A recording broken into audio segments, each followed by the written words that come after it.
To the Nigerian national anthem, Mr. Albert Congo raises the flag of the new nation. Nigeria, we hail thee, our own dear native land. Though tribe and tongue may differ, in brotherhood we stand. Nigerians old and proud to serve our sovereign motherland. Our flag shall be a symbol that truth and justice reign. In peace or battle honored, and this we count as gain. To hang on to our children a banner without stain. Oh God of all creation, grant this our one request. Help us to build a nation where no man is oppressed. And so with peace and plenty, Nigeria may be blessed.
You don't come home.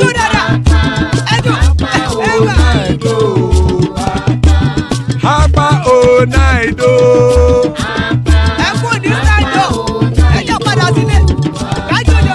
Oro kẹ̀kẹ́ ẹlẹ́mùrè o. Ilé sọ́díyà kẹ̀kẹ́ ẹlẹ́mùrè o. Bobby Master kẹ̀kẹ́ ẹlẹ́mùrè o. Chief Wáìlà tí kẹ̀kẹ́ ẹlẹ́mùrè o. Eruku lẹ̀lẹ̀ ẹlẹ́mùdé. Eruku lẹ̀lẹ̀ ẹgbẹ́ ẹlẹ́mùdóde ojàre o. Eruku lẹ̀lẹ̀ Ghana ti dé ẹgbẹ́ bọ́dì o. Ọmọ ẹlẹ́yẹ ẹyẹ o ó dilé o. Odúyẹ̀lá ẹyẹ o ó dilé o. Petrosonama ẹyẹ o ó dilé o. Petrosodunke ẹyẹ rẹ ó dilé o. Ẹlẹ́kọ̀ ọ̀run mú ìní o.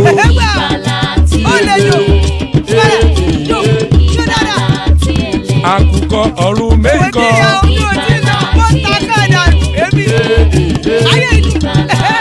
Ikú kò ní ríwà gbéṣe o.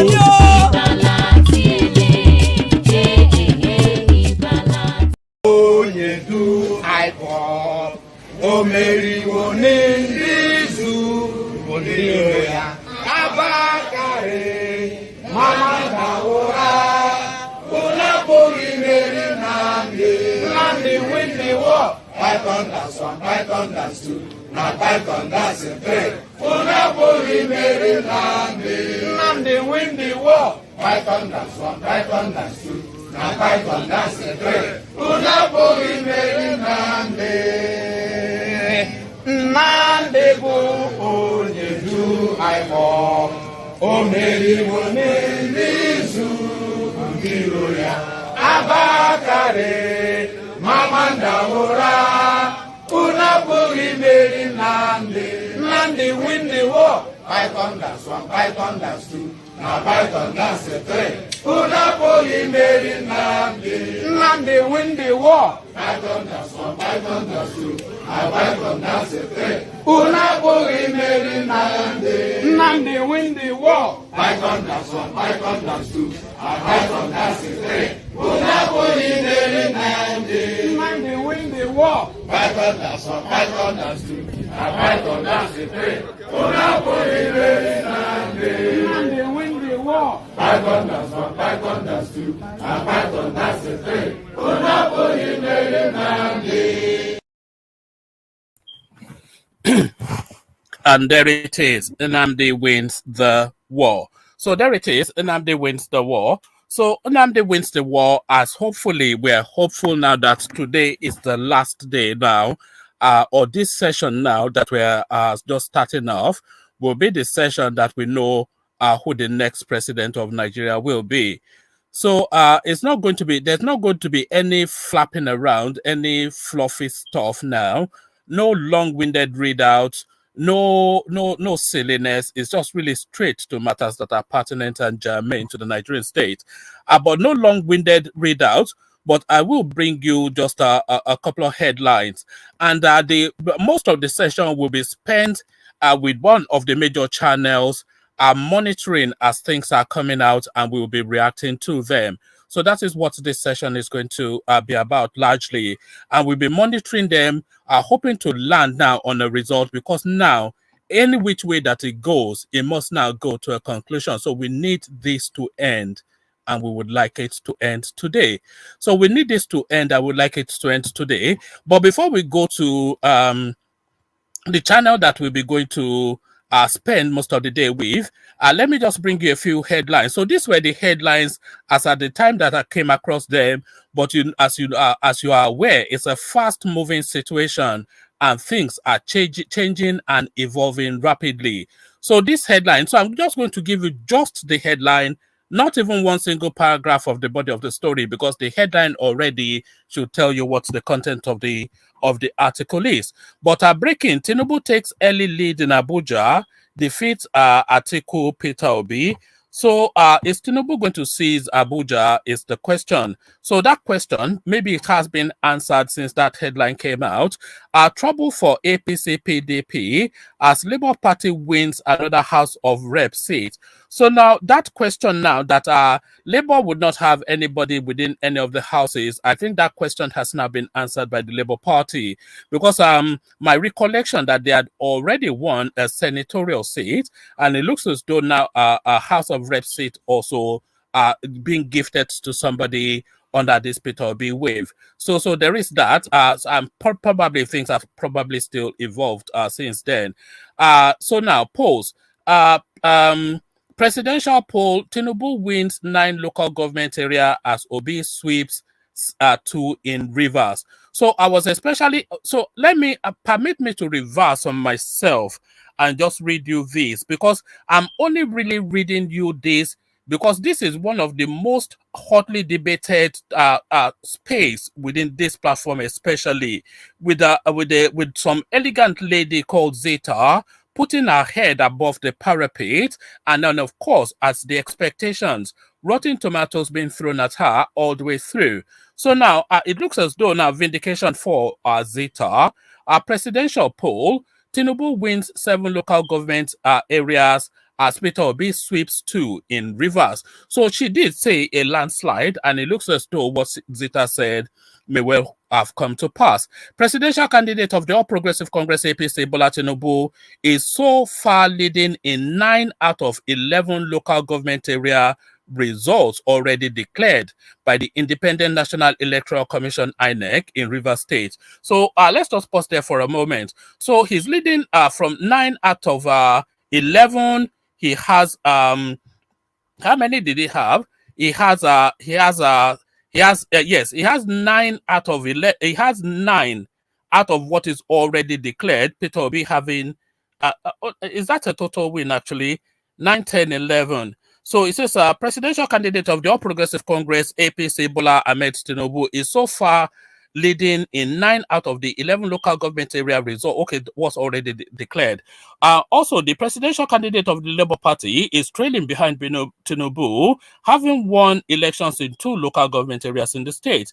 The local government areas so far won by APC candidates include, I won't attempt the names unless somebody comes on that wants to discuss it in detail. On his part, the Labour Party candidate won in XYZ and Bonny local government area. So TINUBU takes a commanding, but is it an unassailable lead in a Rivers State? So there is that space which is hotly contended on this platform, but I'm not quite sure. Okay, yes, I'm not quite sure how many local government areas they do have in Rivers State, but certainly a commanding lead, just as predicted by Zeta. So as predicted by Zeta, so let me now bring this up. As I said, we'll be spending a lot of time live streaming just an up-to-date reaction to what is going on within this space. But before we go to the live streaming, this is a space that I paused on just really to bring you this particular reaction. So let me bring you this particular reaction. This is Dino Melaye reacting to the election so far. Dino Melaye, of course, always good copy, and it doesn't disappoint. So here is Dino being Dino as you know him.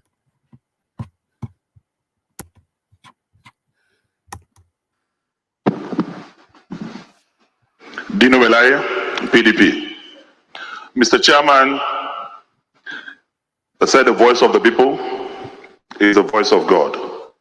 Those of us who spoke from this angle are representatives of the political parties that participated in this election. And it is only responsible for INEC to listen to us.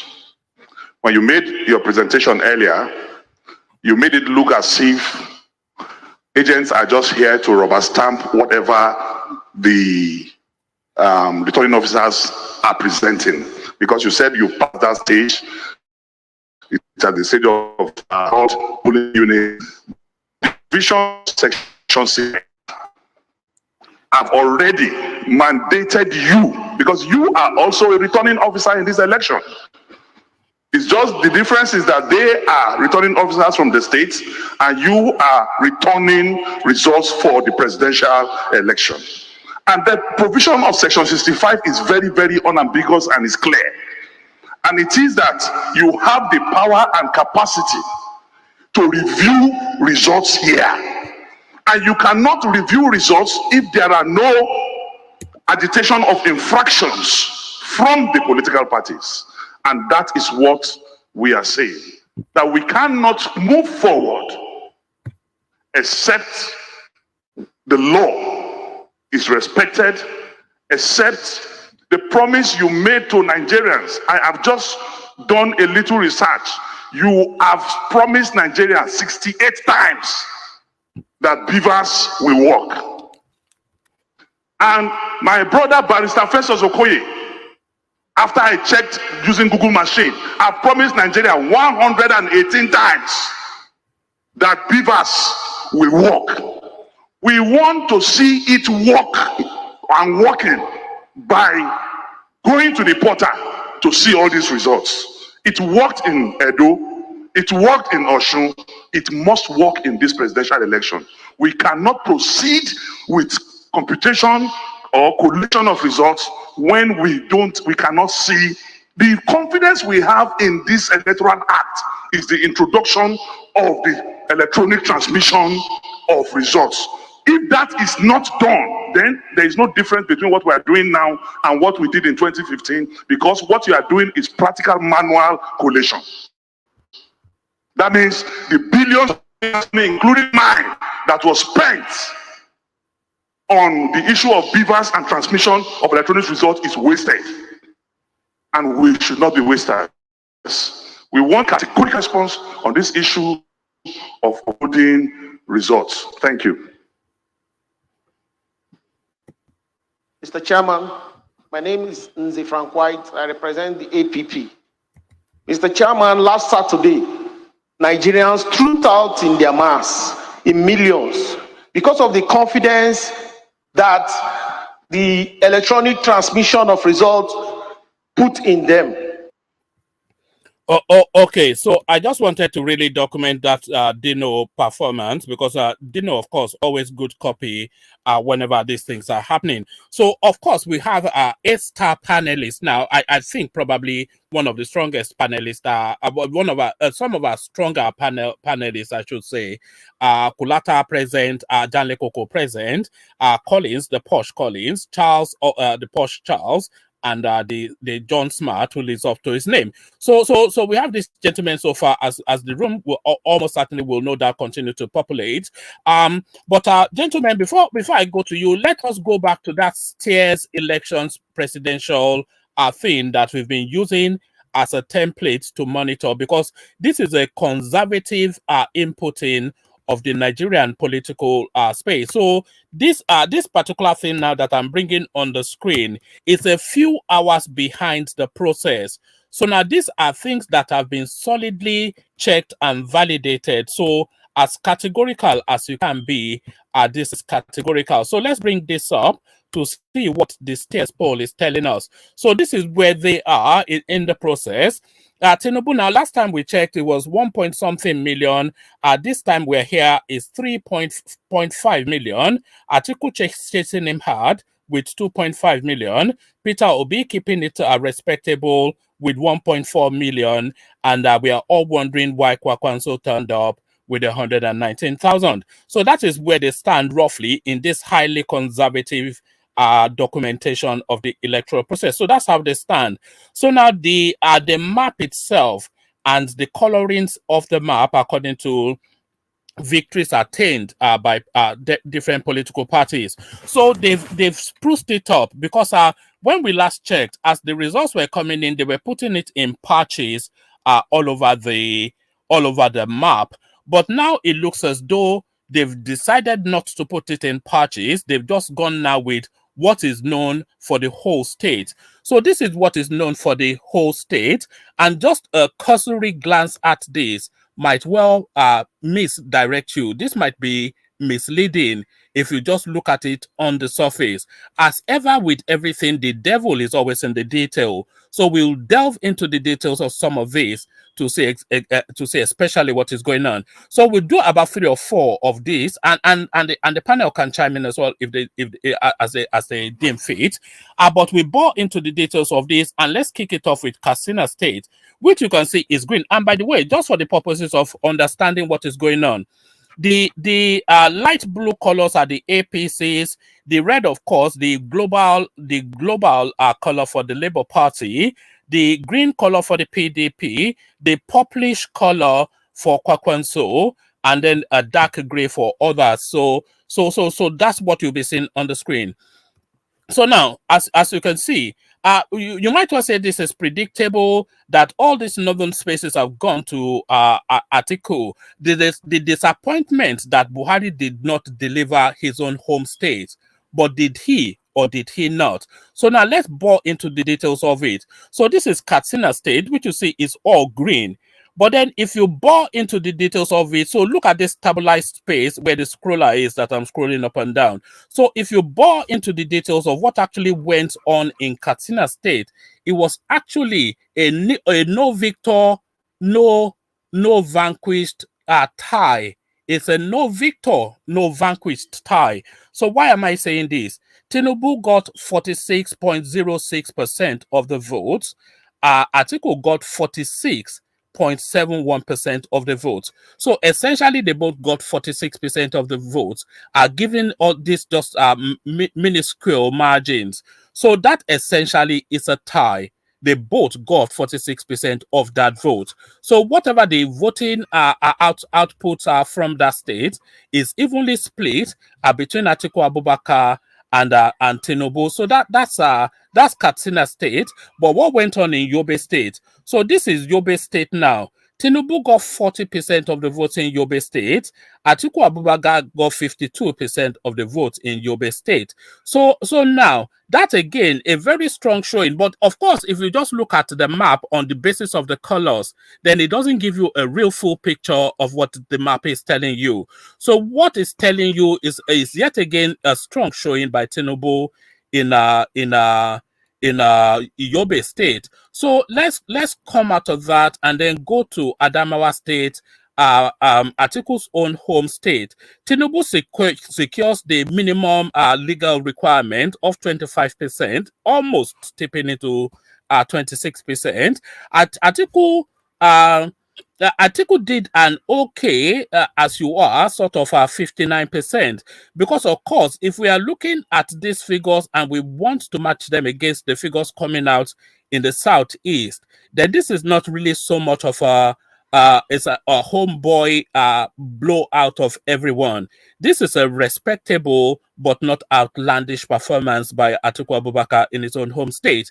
Because of course, if you go to Anambra, you'll be looking in the 90s for Peter Obi. So there it is. So TINUBU meets the minimum bar. So whatever the culmination of the votings in that space, TINUBU got 25% of them. So let's go to Gombe State. So in Gombe State, TINUBU again, he very comfortably scaled the 25%.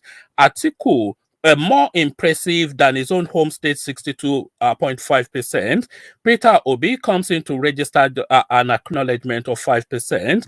And Kwakwanso, we're still wondering why he turned up with 2%. So there it is right there. So now let's now go to Enugu just to cover all of the geopolitical spaces that have been published so far. So this is Enugu now.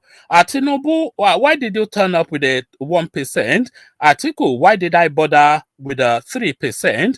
And Peter Obi with a 93.9%, the sort of figures that Atiku can only dream of in his own home state. So this is what emboldens then the confidence of the obedient space. So that is what emboldens the confidence of the obedient space. So now let's go to Ondo State. Let's go to Ondo State, which is a dyed-in-the-wool Yoruba land space. TINUBU comes in with a 67.1%, outperforming Atiku Abubakar in his own home state, where he got 59%. And this is not TINUBU's own home state even. The rumors either Ogun or Lagos State. Atiku turned up with a 20%. Peter Obi, they thought it was the chemist down the road. They didn't even know him, 8%. And Atiku Kwakwanso is just a mala said in Suya. They didn't even turn up. So that is Ondo State. So let's go on from Ondo State to go to a more neutral space, because of course this is what constitutes part of the middle belt. So let's go to Kwara State, which has been declared. TINUBU blows out with a 56%. Atiku Abubakar turns up with a 29%. Peter Obi did not even bother with a 6%. And who the hell is Kwakwanso? Hold on. And who the hell is Kwakwanso is what and I'm surprised by the way that Kwara State did not even acknowledge Kwakwanso. He being a Muslim and that being a deeply religious space. So there it is. So now let's now go to the where the most controversy is, which is Lagos State. So we're going to Lagos State. And this is what played out in Lagos State. They're telling us, of course, that Peter Obi took Lagos State, but he did not really take Lagos State, did he? He tied with TINUBU in Lagos State, which in itself is quite disgraceful. TINUBU built Lagos State, the Jagaban of Lagos and all of that. This is my city. I have held it for the last 30 years, not until the Anambra man turned up. So he did not take Lagos State. Just to be clear, Peter Obi, listen to my words, Peter Obi did not take Lagos State. Peter Obi tied with TINUBU in Lagos State. TINUBU 45.41%, Peter Obi, 45.46%. So there it is. So don't take my word for anything. Just look at your screen. So Peter Obi did not win Lagos State. So disabuse your mind from that misdirected notion. Peter Obi did not, listen to my words, Peter Obi did not win Lagos State. He tied with TINUBU in Lagos State, and I'm pretty sure that litigation will very quickly overturn that. TINUBU 45.41%, P2B 45.46%. So so it really a tie. That's just that's that story being told right there. So that is that story being told right there. But what is the story being told by our panelists? Let's go to the majestic Kulata to kick it off. So Kulata, there it is. I will be spending, like I said, a lot of time with the live streaming. We'll take channels television as our option, but then of course we'll wrap conversations around that. So you kick the conversation on then Kulata. I'll go to see. Okay. So thanks everyone. Interesting times. So now that I have a clear thought, I slept over it, and this is the summary. Our model is correct. We just underestimated Peter Obi, and imagine I gave him a lot, but apparently it's not enough. So I've seen a few other results that may not be official yet. And Progressive is right. Atiku's victory margins in what I've been seeing cannot surmount the combination of Lagos and Kano State. So TINUBU is beating Atiku, which is his front runner. He's already beating Atiku by 1.1 million votes or something, close to that number, from just Lagos and Kano. So Gombe, Adamawa, Yobe that is winning Yobe too, but it's close. It's very close. Yobe is like maybe 40,000. Katsina, that's just 7,000 votes. Every state that Atiku is winning, including in the South, Akwa Ibom, is not really, APC is coming number 2 in Akwa Ibom. So that is not going to surmount the 1 million votes that TINUBU is getting. So okay, I think thank you very much. We are expecting a few more states, but they are not so close by. Tukulata, shall we listen to Mahmoud? Just see if he has anything to offer. Okay. Like the last two. So I suggest that we take a break and reconvene at 8 p.m. There he is, the lazy bones. Carry on. Very convenient for me. So, yes. So here's the thing. I don't know if you've seen. Okay, you've talked about Kwara. Niger too is coming out. If what I'm saying that they said is coming out in Niger is correct, TINUBU blew Niger away. If that is correct, and TINUBU is doing well in Benue State. Peter Obi is doing phenomenal in Plateau State. It's not official yet, but Peter Obi is going to win Plateau. He's getting like Kaduna numbers. And Atiku looks like he's going to do well in Kaduna itself. TINUBU is not going to do well in Kaduna. So here's the thing. TINUBU has a padding of 1 million votes ahead of Atiku from just 2 states. We've not seen what Wike is going to cook. Wike is cooking right now. We don't know what Wike is going to release. Peter Obi is not going to get the spread. Sorry, we do have some news from the Wike space. Yeah, it's still roasting. The corn is not done yet. Yes, yeah, but somebody super chatted that there are 26 local governments in River State. TINUBU already has 9 of them. Peter Obi are chasing him, but at a far distance with 2. 2, yeah, I mean, let's see the end result. But here's the thing: I was expecting blowout in Akwa Ibom. PDP did not get a blowout, and APC came second in Akwa Ibom. So Delta is the next place that Atiku can run up votes. Because it's one Bauchi, it's one Yobe, it's one Gombe. We don't know what's going to happen in Borno. But the way Northeast is going his way. But we don't know what's going to happen in Borno. So where is his bulk votes coming from? That's the question. Where is his bulk vote coming from? In spite of TINUBU losing Kano and Lagos, he still got solid numbers from those states. Solid numbers. I mean, we can call Lagos a loss because a tie for TINUBU in Lagos is a loss. So in spite of him losing, he has solid 1 million votes that he can sit on. So and we know he's winning Kwara. 1 second, please. Yeah. Kulaka, sorry, one second. One man, if you remember last time we were on this show, and I think one of the guys say Obi is not relevant in this election, and I said no. That if Obi was not running, TINUBU will be toast. It will be in serious trouble, right? And you can see how it plays out in this in the result that have been coming out. Just imagine if Atiku had the South, and Southeast. We would not be able to, like everybody, he would have been declared the president long time ago. No, we don't need an election. TINUBU has to buy Peter Obi a private jet after this election. No question about it. He has to buy him a Can I jump in, please? I think it's a bit of a reach for TINUBU supporters to think that Peter Obi is doing him favors. Peter Obi is playing this to win. We're not saying he's doing him a favor. We're just saying if he was not participating in the election, it would have been a big problem for TINUBU. We're not saying he's doing him a favor. We just say the fact that we really cannot say exactly how it would have played out if he was not there, because it's a bit presumptuous to also think that all the vote that he's getting, that Atiku would have taken them. I'm sure that there are some of those votes that would have gone to TINUBU as well. So we don't know. We don't know, but it looks likely, because whenever I do my spreadsheet, I combine Atiku and Obi votes together and compare with TINUBU, and they always beat him. They beat him silly. So if Atiku and Obi was one ticket, this will have been a massacre.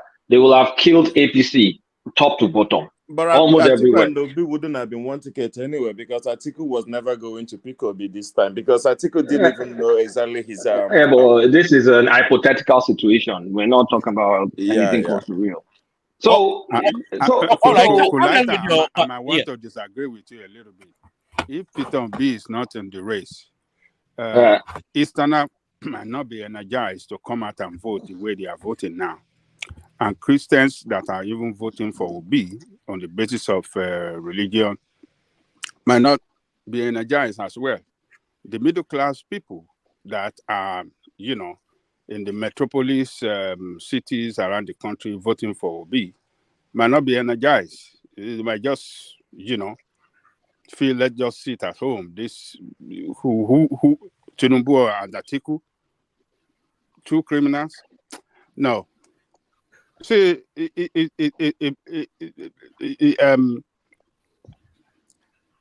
TINUBU might still win, because they, as the ruling party, we want to do everything to defeat Atiku.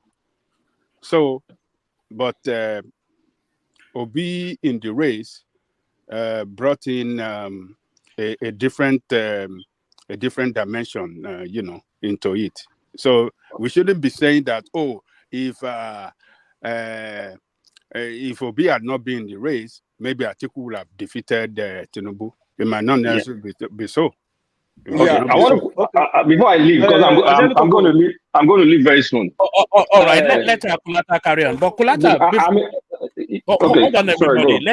Let Kulata speak. But Kulata, before you carry on, I want you to add this to your thought processes. So these are the big 10 states that are anything outside of these states is just feeding on scraps. So Bauchi, Benue, this is where the votes are.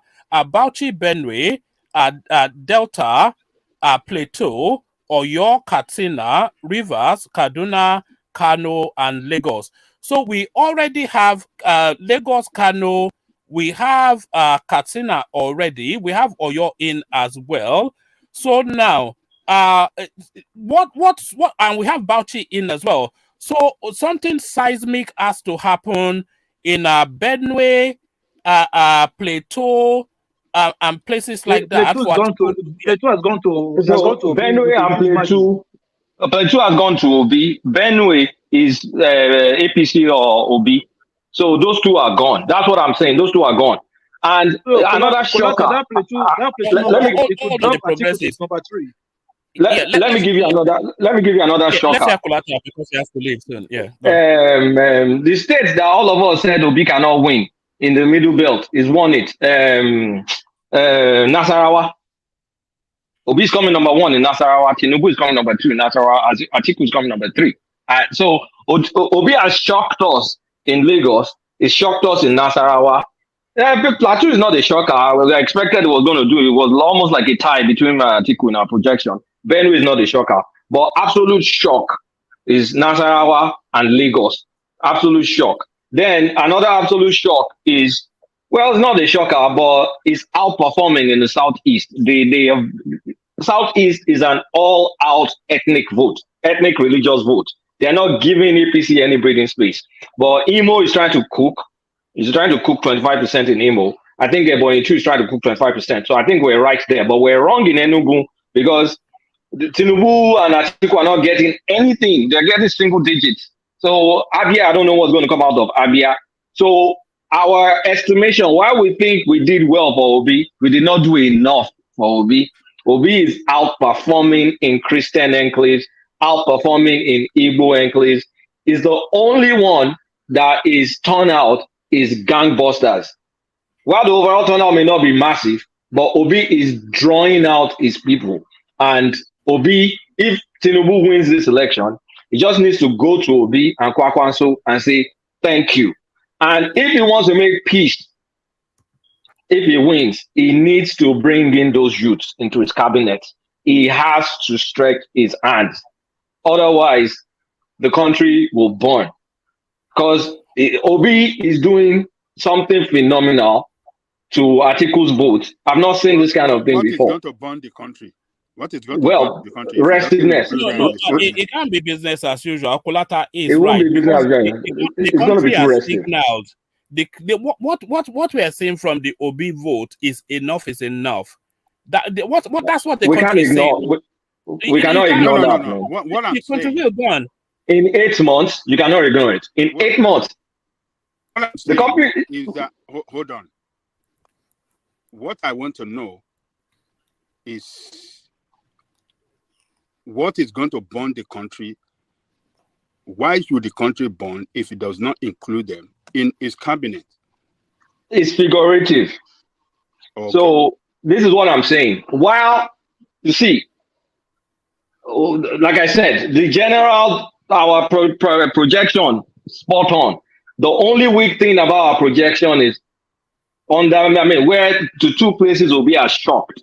Obi are shocked. Let me just put 3 places because we kind of said it was going to almost win Plateau and Benue, but it's absolutely shocked in Lagos. It's absolutely shocked in Nasarawa. Then the rest of it, like he gave Tinubu because he killed Atiku in Kano. In Lagos. Kwakwanso killed Atiku in Kwano. So those numbers, Tinubu now has 1 million votes that you can just sit down and wait. So you cannot go forward as a country without listening to these youths. And this man has changed politics and campaigning in Nigeria going forward. There's no use for stupid big rallies. Politicians have to listen to their people. That cannot continue based on what this guy was able to do in 8 months. Yes, you can belittle it and say it's because of the Muslim ticket. You are correct. You can say it's because of the sentimental Igbo factor. You're correct. You can say it's because of the liberal voters that think it's time, fairness is fairness. You're correct. Like most liberal Yorubas in Lagos, in fact, almost all of them in Yorubas in Lagos voted for him. So you just can't, it's not, if APC doesn't change tack immediately, this governorship election is going to be super, super hard for Sanwo-Olu. And I think they've gotten the message because I'm seeing Dayo Israel now saying like enough of the rallies, let's go and do door to door. So let's give the man kudos. While he still fits in our projection, we slightly underestimated him in 3 states. So that's it. Kolata, yeah. What about the narrative that Desmond was pushing yesterday? That you've described it as gangbusters, the Peter Obi figures that we're seeing. But could those figures lead him to the popular vote without meeting the minimum requirement and force a rerun? Is Peter Obi threatening to take the elections to a rerun? I don't think his numbers are enough. Look at what he's getting like in Northwest. Apart from Kaduna, that's another place he's doing way better in Kaduna. Look at his Northeast numbers. Look at his Southwest numbers. They're low. It's only Lagos. It's only, I mean, I've called out where we underestimated him. In Kwara, is in his rightful place that we put him. In Niger, is in his rightful place that we put him. Nasarawa, he blew it apart.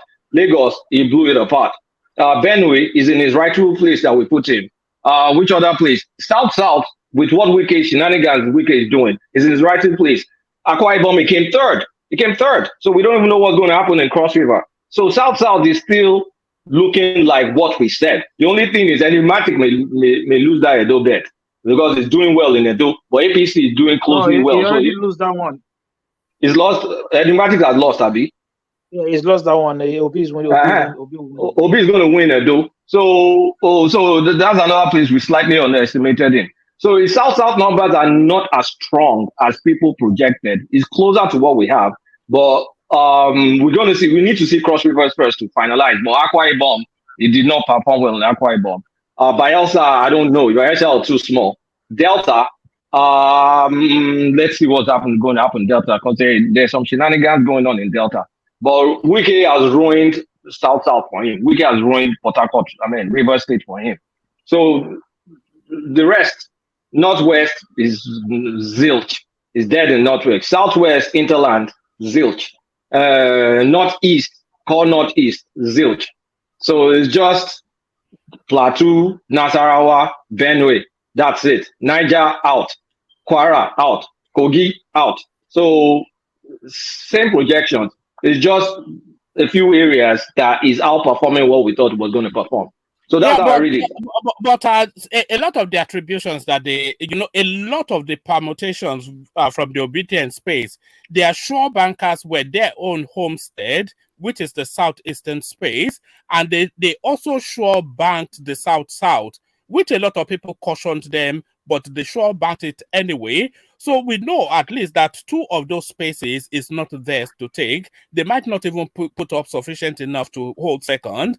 Are completely gone Akwa Ibom. River State certainly gone. And across River State may not go their way. They may get a door, but at Delta are very much contentious. So they may get just one showing in that south, which is one of their sure bets in their permutation.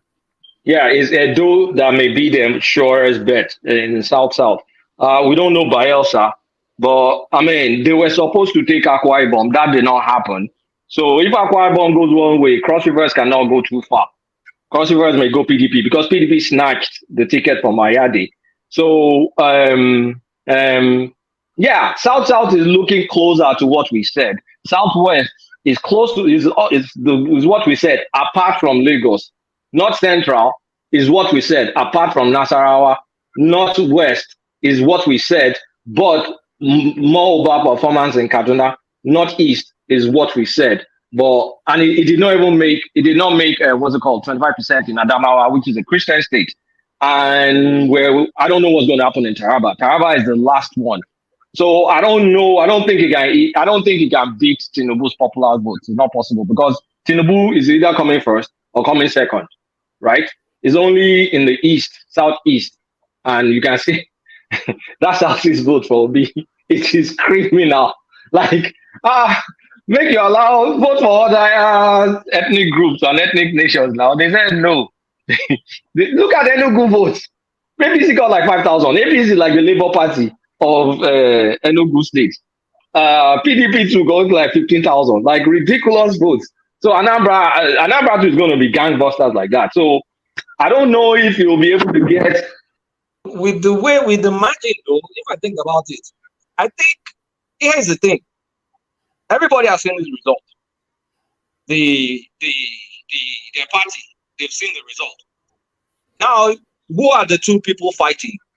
Labour Party and PDP are calling for cancellation of elections. So what does that tell you? It means they've seen the final result and they know it doesn't favor them, and they know Tinubu. So Tinubu's group is the one asking for calm and peace.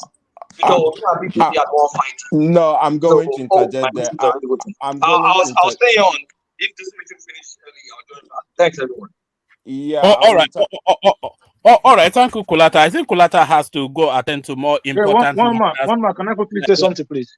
like making those dollars. But so thank you, Kulata. Kulata, I'll shuffle you for Ola, but when you are back, indicate in the private chat, and then we'll see how we can get you back on the screen. So that was Kulata opening the session with the elegance peculiar to him. So yes, Akim, let's hear from you.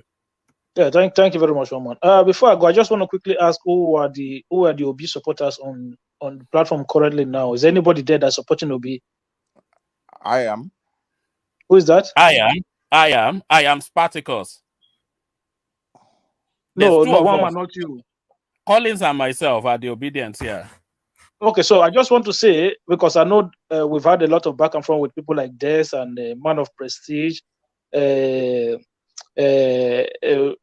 and the rest of them. But for me personally, on my side, I just want to say, listen, guys, no hard feeling. You know, what I did here was just reporting or just analyzing politics. It's not any bad feeling towards Obi as a person or maybe towards the obedience. It's just me analyzing politics. And I want you guys to know that I did get it wrong, my own prediction, because I said Obi was not going to get 10% outside of the Southeast.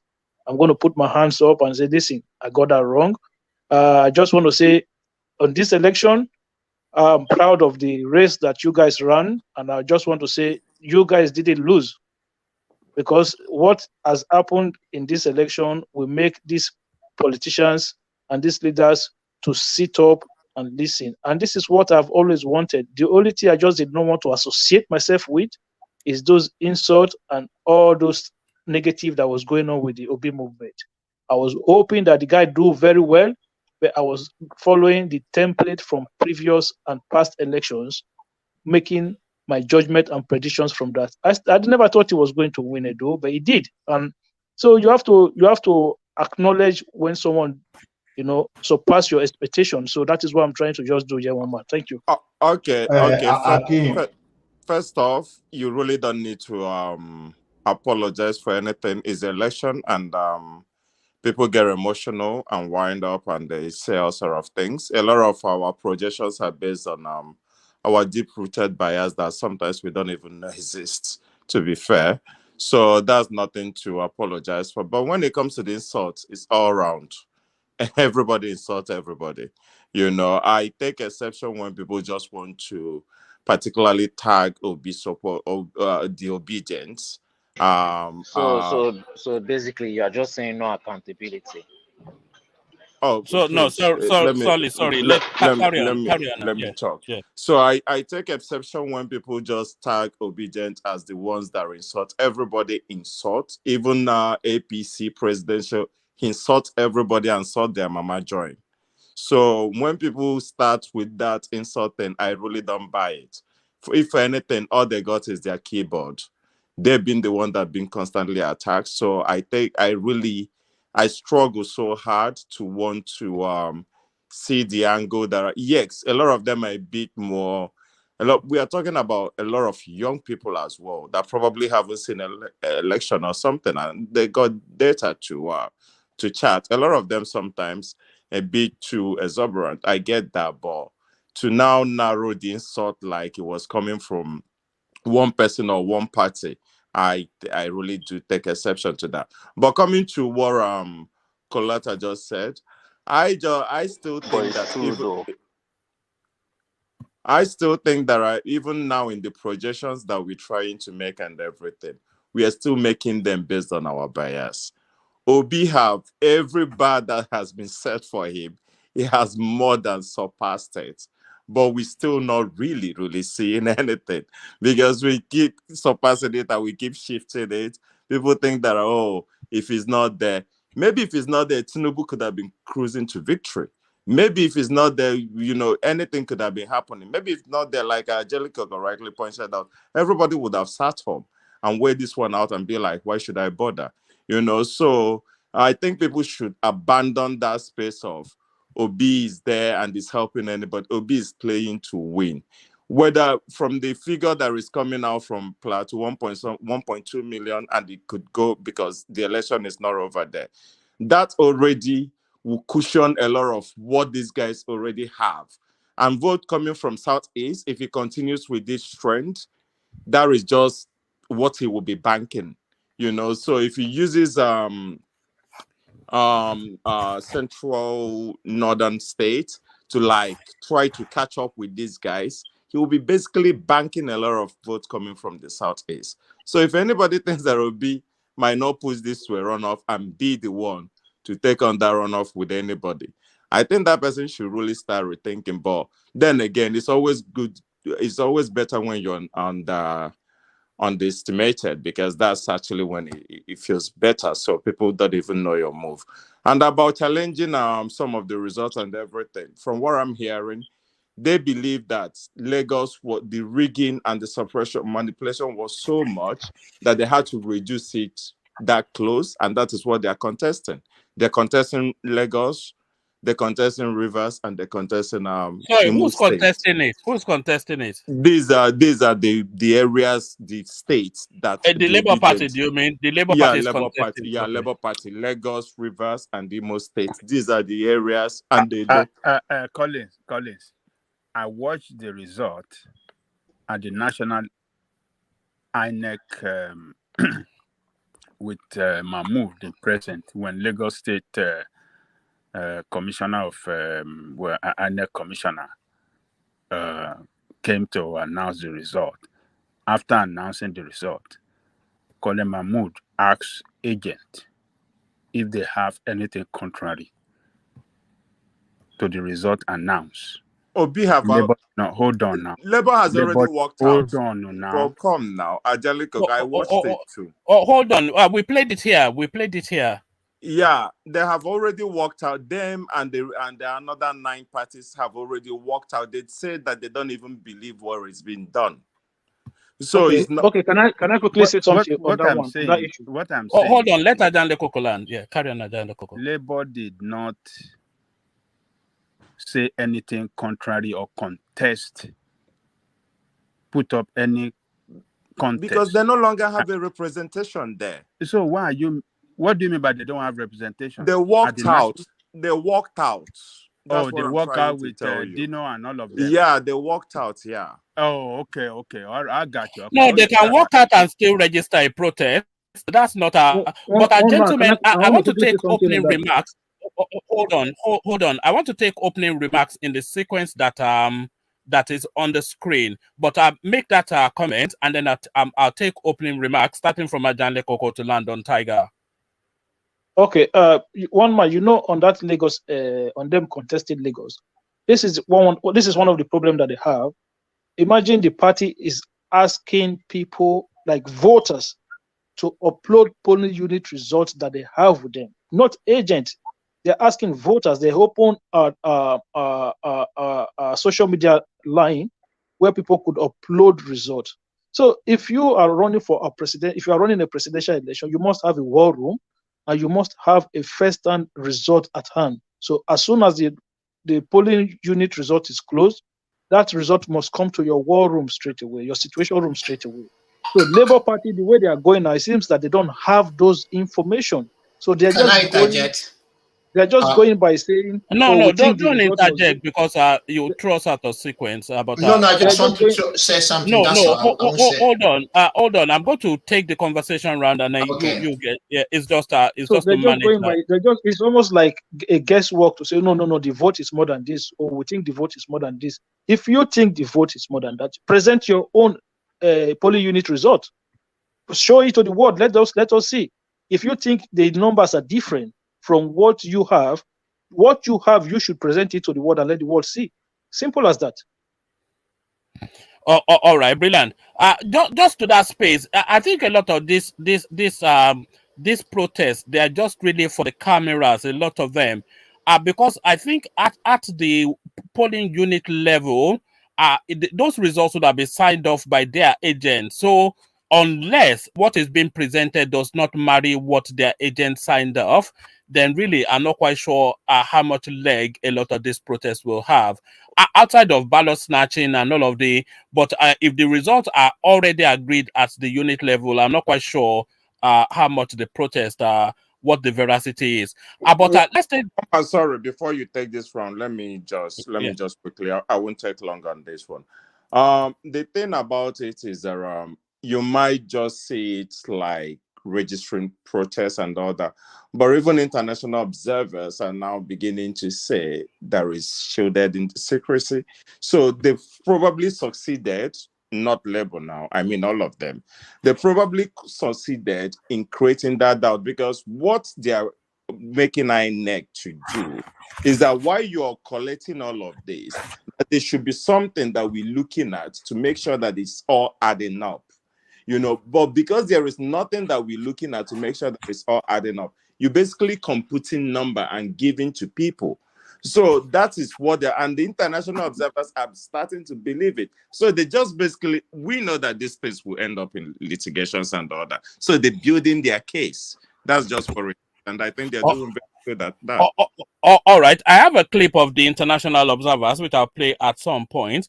But let's just take a quick opening remarks, kicking it off with Ajanle Koko. So Ajanle Koko, just to not to go deeply into the ethnic space, but the showings that we're seeing for Peter Obi now, it puts to an end, absolutely categorically and forever, any narratives of marginalization from any section outside of the Southeast. So this that's the one positive that we can take from the results so far, because there's a universality cutting across all ethnicity in the endorsement of Peter Obi by particular peoples right across the country. So that language of marginalization, ethnicization, that ends now. Ajanle Koko, and then to your reactions to the results so far. Yeah, thank you, one man. Greetings to our listeners around the world. Click on the like button, share and subscribe if you haven't done so. Obi performance is quite remarkable in the sense that he won overwhelmingly in Southeast, his home base. Unlike TINUBU that could not win overwhelmingly in his home base. And Atiku as well that could not win overwhelmingly in his region. Same with Kwankwaso. So on the basis of regional level, Obi outperformed others. So we have to acknowledge that. But the implication of that as well is that some political analysts with that result can show that it's a sectional based presidential candidate who could not reach out to a majority places outside this region. That one, it could be interpreted like that. So, but Obi has showed another thing, that if he had jumped into the race early enough with Labour Party or any other party, maybe he will have reached out to many places around the country. Maybe that will have paid off well for him than the performance he has put up that we have seen now. So this, I think, is in line with what we have been saying, that whoever that want to be president in the country must be able to build structure around the country. It must be able to build a team across the country that will propel its candidacy well and make it reachable to other parts of the country and acceptable by other parts of country as well. So what we are seeing playing out is typically politics that Nigerian politicians are known with. Tribal politics, religious politics. But because Obi has not jumped into the race well, and he has not built that structure across the country like PDP and APC have done, have built across the year for several years right there, that is working, make it work for them. So I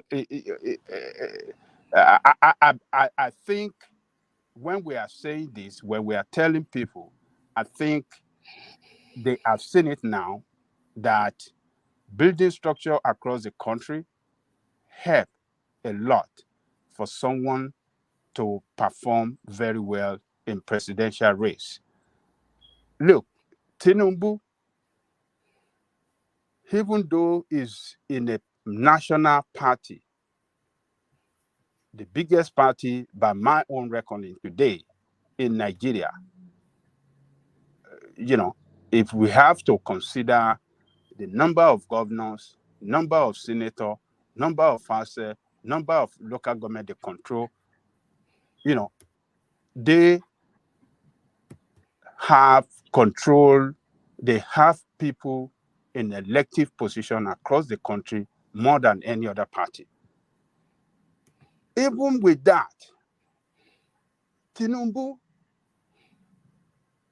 strategically pick a Muslim ticket.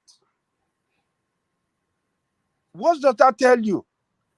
Religion play a very big role in our politics. Why didn't he pick Christian to balance his ticket? Because he knew he would fail. So religion, tribal sentiment played the most important role in our politics in Nigeria when it comes to national politics, even at the local level. Some part of the local level that have majority Christian, we vote for Christians candidate at their local level against a Muslim candidate. And some part of the country where you have Muslim candidate at the majority Muslim at their local level, they will vote for their Muslim brother against a Christian candidate in that local level. But Ajanle Koko, are the results that we're seeing from Lagos not telling us that Nigerians are moving away from those primordial sentiments? Because that is what the result. If ethnicity, which is more primal to people than religion, if it wasn't taken into consideration in Lagos State, is that not an indication then that we're moving away from those primordial sentiments? Lagos is different. Lagos is a diverse metropolitan city, or let's say state. We have people across the country there, Yoruba, Igbo, and even the Yorubas that are there, because of the level of their education, they don't discriminate. Yoruba particularly doesn't discriminate, and the result of this election tells us that. You see, sorry, Ajane, are we allowed to interject?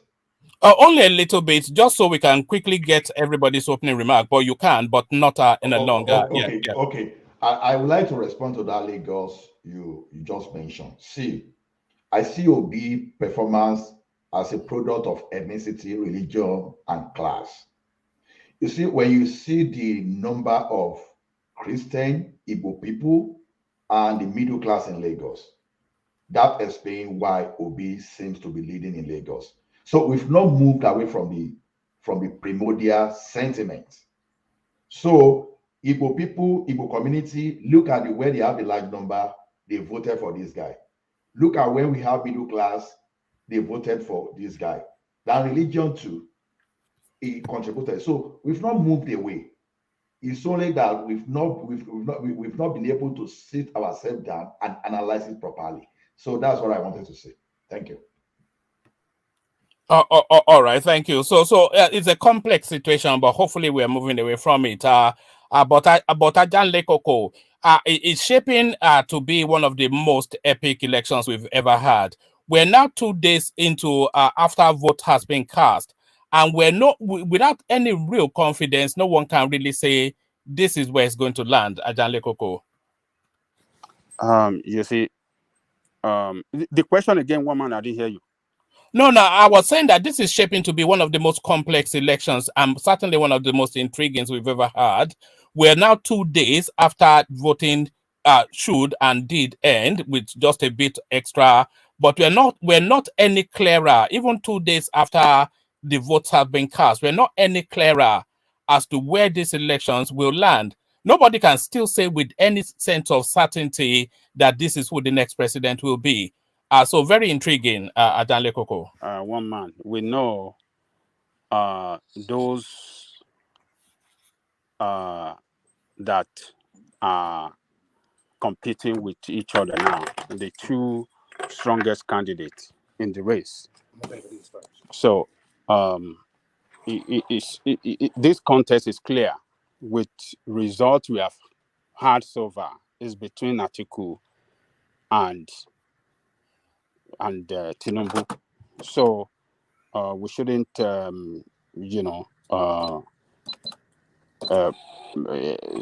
not say it the way it is. So it is between two of them, and it seems that it's looking good for TINUBU right now with the result that is available so far. So we have to continue watching that space. But Atiku people, I believe they are seeing it clearer that it's not going their way. That is why you see Dino Melaye protesting, trying to disrupt the what do you call it? Collation. Commotion at the Collation Center. So it's looking more better for TINUBU than Atiku. So Peter Obi is not in the race at the moment. He's been knocked out. He can't reach the 25. What do you call it? He can't even reach the spread. He cannot even compete in the majority vote. So Peter Obi is out of the race. He put up a good contest, but the biggest party have overrun him, and he just have to accept the result in good faith. Sorry, Angelico, I will interrupt a little bit again. Okay, come in. Yeah, so there were a few things I was trying to remember. My memory is not as good as it used to be. One, I think we've really gone past about the structure thing and every other thing, because if anything, I mean, we could all be going what could have, should have, or all of that. Nobody knows what would have happened, but we could have been doing this for years and not get any attraction. He was just lucky.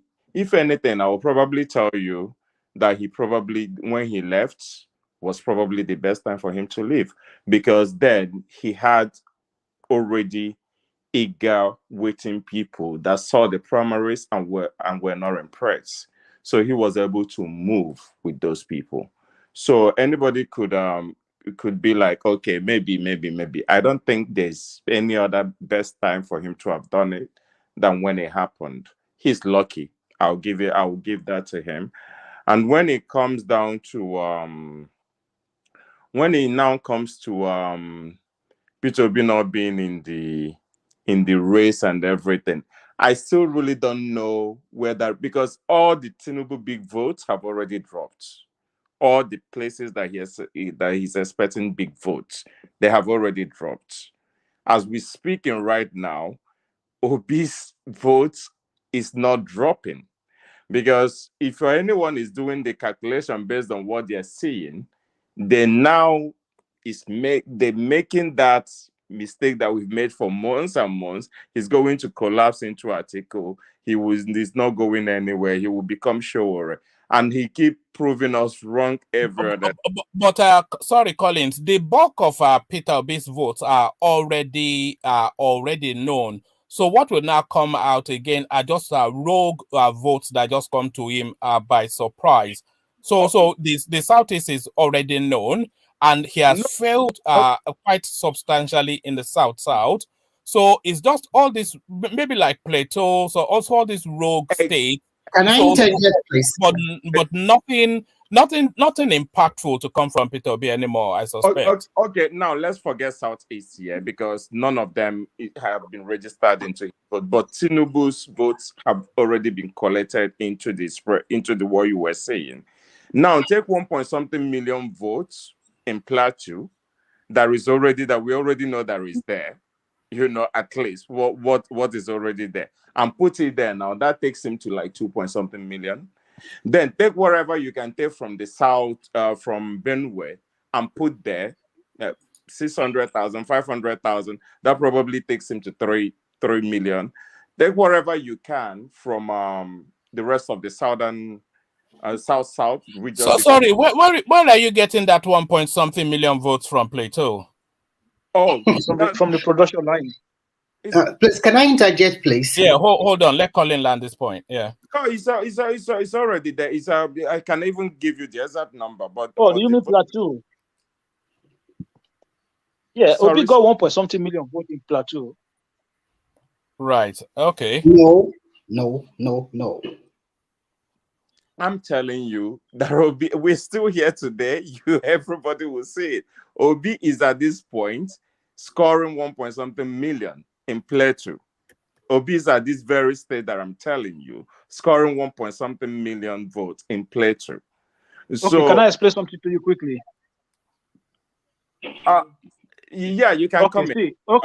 Okay, look at it from this way. You see, one man, when we're doing this show in the morning, and you said I think Obi had 3-point-something million votes. So, and there were some guys on the platform trying to say, they will get 1-point-something million votes in each state in the east.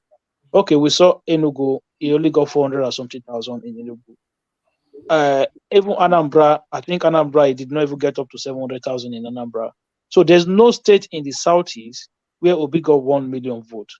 So the idea that Obi numbers has not come out, there's only 5 states in the southeast. It's not more than that. He hasn't done what I thought he was going to do in places like Akwa Ibom. And data is looking like it's going to be tight as well. So the only banger that he has got now is Plateau State. Outside of Plateau State, there's no other vote that cannot be surmounted by what TINUBU have from the northeast and northwest. 700,000 in Kano. Akim, that's already what I said. That what we already know from his votes is not going to take him to more than 3 million, and then all these rogue votes from, if he gets this 1 million from Plateau, certainly he's only going to get a smattering here and there. So really, Ajale Koko, when he opened up that, we're looking at 2 people now. So Peter will be just a spoiler. Yeah, so when you add Kano and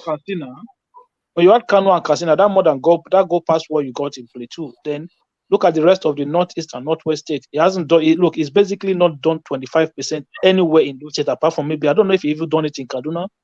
So we're not even talking about coming into southwest now. We're still using the northwest and northeast vote. So, and if you look at Kwara, not 25%, Kogi, not 25%. I think Niger as well is is lost that one as well. So it's almost like 3 for 3 in the north central. Okay.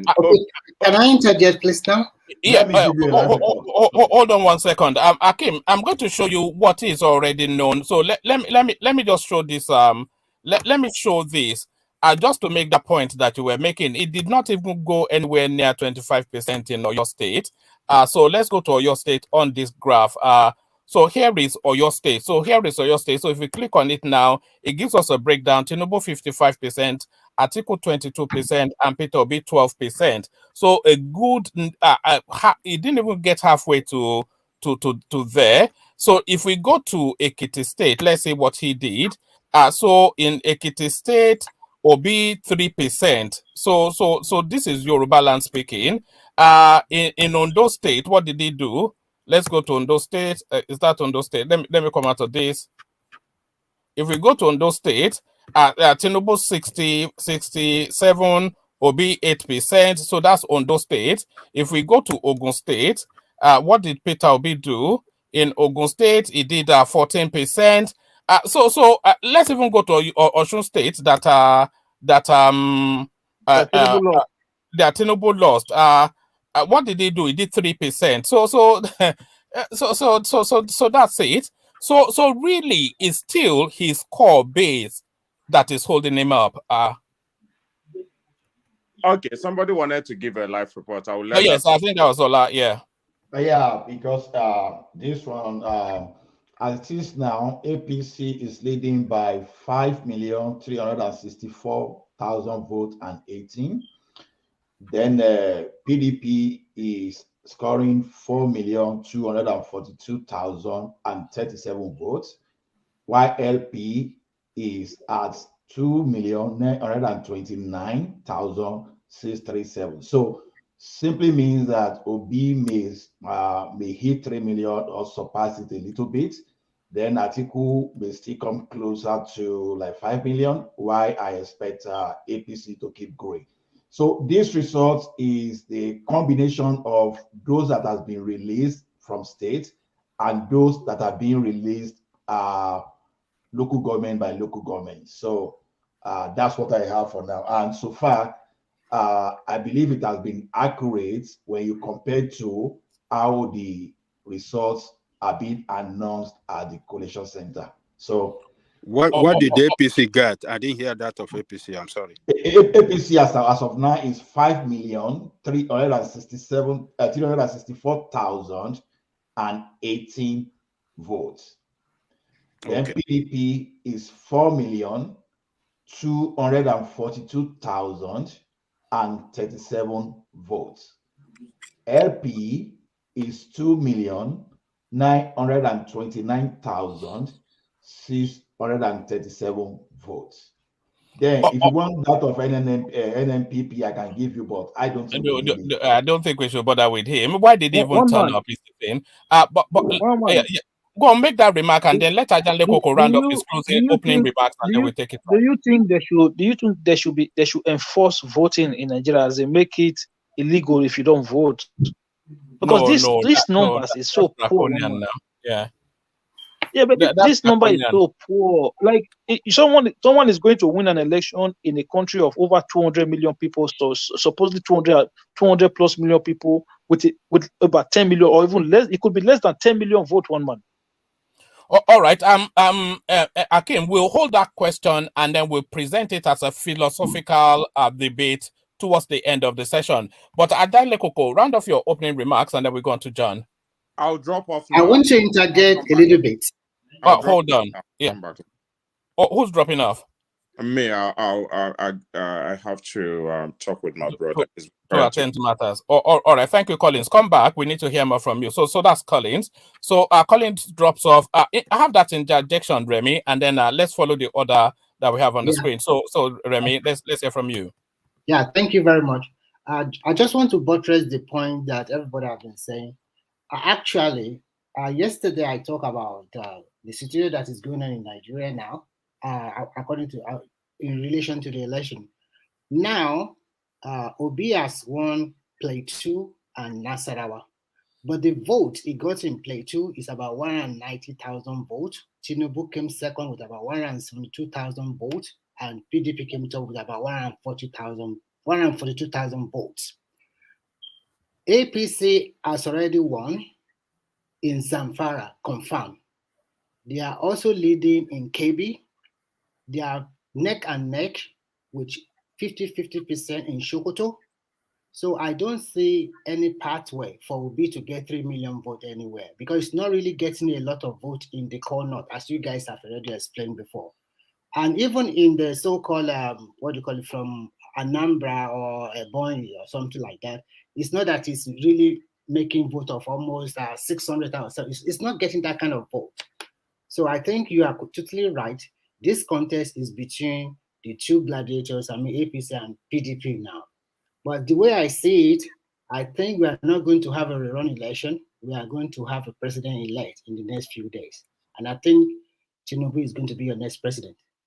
All right. Hold that thought. Sorry, Ife, I'm going to remove you for a second, because I want to bring Alexander Gomez in, who just wants to have a quick word, and then I'll resend the link to you to come back in. So I'll remove Ife for just a microsecond as Ajanle Koko rounds off his thought. So Alexander, the link is for you. One man, please don't remove Ife because I'm at work. So when you give me opportunity, I will just speak like 2-3 minutes. I'm still at work, then I can come out.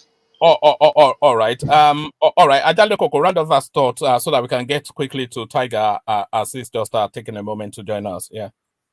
Yes. So, like I said, by the result we've gotten so far, it is clear. The case, the race has been reduced to two-man race.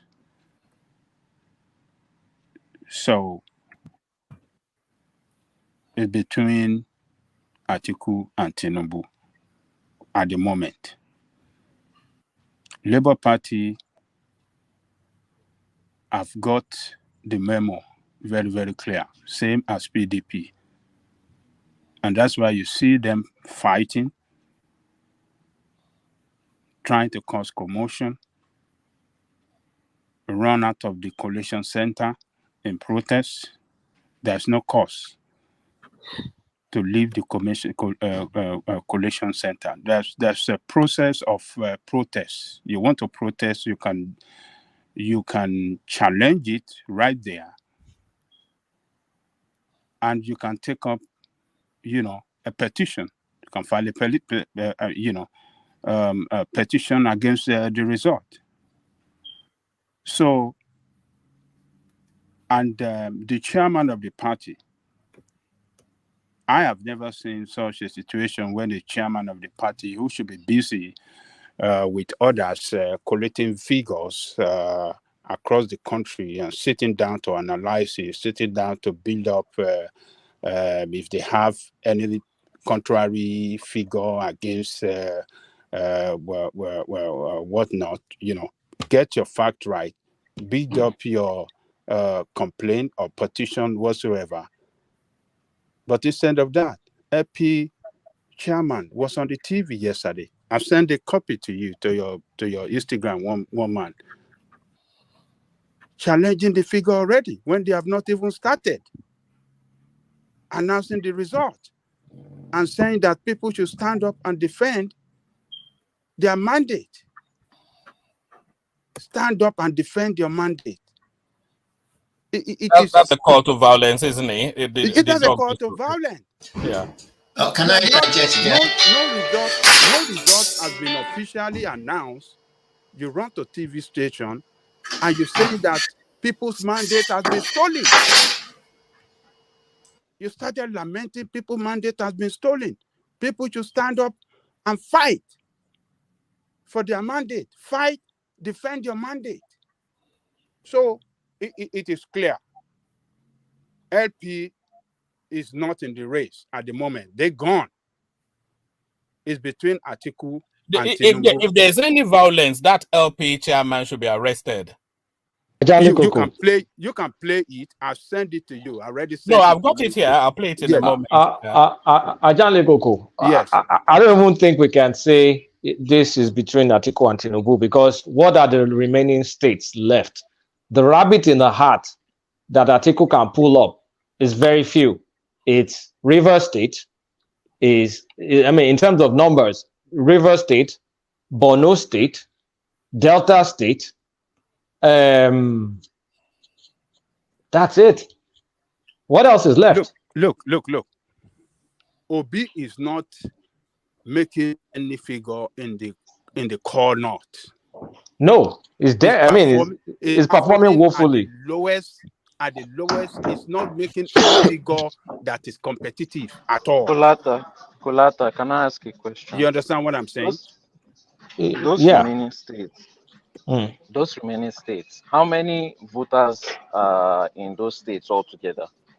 Not a lot. That's what I'm saying. I mean, based on Like this how voter much? party, 1 million, 2 million, 3 I mean, million? the total number of people that voted combined in all these states I called, maybe slightly, maybe, I don't know. I mean, I said Borno, Rivers, and Delta. It can't be more than 1 million. Borno, Delta, and Rivers. And that's for Atiku to win. Obi is done. Obi is done. Obi is done. Rivers is Obi is done. currently trending towards APC. Yes. So, yes. Alake, the presidential spokesperson, is it a media spokesperson or what did they call it? It came out this morning. He addressed the press and he analyzed the result and assured their supporters around the country that it's looking good for them. And he questioned the Labour calling for the cancellation of the result. That Lagos State, what happened in Lagos State, how do you accept what happened in Lagos State as a good process declare you a winner in Lagos, but that same process you're saying is not a good process again when it doesn't declare you, or it seems not good for you at the national level. You are now declaring that process as rubbish. So he broke it down into each zones, how their party are performing and how they are leading PDP. So this contest is looking very good for TINUBU. TINUBU is leading, and Atiku didn't perform well in the north as we expected. We thought it's going to sweep the north on the basis of religion and ethnicity, but TINUBU party, they match up with him, they rattle him, and Obi couldn't make any inroad in that into that territory. So, and that is what killed Obi this time. If Obi had been able to make inroad into northern territory as TINUBU did, it would have been a very tough race for TINUBU. But TINUBU rattled Atiku down badly in the north, or match to match in the north, and then defeated him so bad in the south here. So I think the game is between Atiku. Let's give Atiku. Let's still look. Atiku is the second person in the race. They are still. Let's wait until the final result will be announced. But as far as Obi is concerned, Obi is gone. Obi has done the best he could do. The obeisant have done their best. Hold your thought for a moment, Kulata. Ajale Koko. Sorry, Dada. Solly, let me shuffle you. Let me shuffle you for a microsecond to bring Alexander Gomez in, who wants to have a quick word with us. So after Alexander Gomez has that quick word, I'll go to Tiger, who is joining us from work, and he has the urgency of having to go back about his day, and then we'll follow the order on the screen. But let me shuffle you, Solly, to bring Alexander Gomez in to have a quick word. Alexander, good to see you. Thank you. Thank you. This is Alexander Gomez. I like the way you call my name. Anyway, good afternoon, everybody. This is an amazing elections, the best in my lifetime. Not that I've been following it, but I think I have a personal investment in this particular one. Look, Peter Obi is picked out He's got into his apex and is plateaued. So, like Ajale Koko said, this is essentially between TINUBU and Atiku. And TINUBU is it's about 10 meters away from the final line. So, like I said, 3 months ago, 4 months ago, 5 months ago, TINUBU would be the president of Nigeria. But I don't know whether the people will accept him. From what I've seen so far in my office, based on the phone calls that I'm getting, people are saying unequivocally that the country will burn down if they make. They're not saying that about Atiku. I hasten to add, they're talking about TINUBU. They just don't want to see TINUBU. Alexander, they will either like it or lump it. TINUBU, if it wins, it will be their president. Listen. 8 years. Yes. Listen. It's easy for us to be in our mansions in Kent or in Sugarland, Texas, and speak like that. Let's think about the people who are inhabiting the country as it is now. Let's think about our children and our grandchildren, metaphorically speaking, who are going through hellish times in Nigeria right now. Lagos is burning. CM's brother just got killed today. Who? CM? CM, yes. So somebody sent me a clip. Actually, sorry to interrupt you, Alexander. Actually, Uptown sent me a clip of Falomo Market being burnt down just now. Lagos is on fire. Ladipo, they burnt. I'll forward it to you. Lagos is on fire. They burnt it to the ground. The spear market. It's on fire. So, so we need to. I was trying to say this yesterday, and I sent a request that I wanted to speak for a minute. It's very important. And like this guy said yesterday, the Benin guy from Japan. I know this is as easy as ABC for me, that TINUBU's already won these elections. But I also want to be magnanimous. I don't want to rub it in people's faces. We shouldn't do that.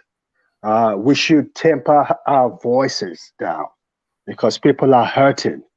This guy on the other channel, I'm not going to mention his name because I know you don't like people doing that on your channel, and I'm going to respect you for that. But this guy on the other channel broke down like a baby today. People are suffering. That country is in turmoil right now, and it's just the tip of the iceberg. It's not going to be an easy transition. I've been using coded words for about 2 months now. People don't get it. Let's pray for our beloved country. People are hurting. So, and area boys, I have to go in a minute. Area boys in Lagos, TINUBU's Agbero boys are attacking people. And that was why I took it personally yesterday when Dr. Baba T was trying to insinuate that I said that the expression, and this is a difficult expression for me, so you're going to have to bear my accent. This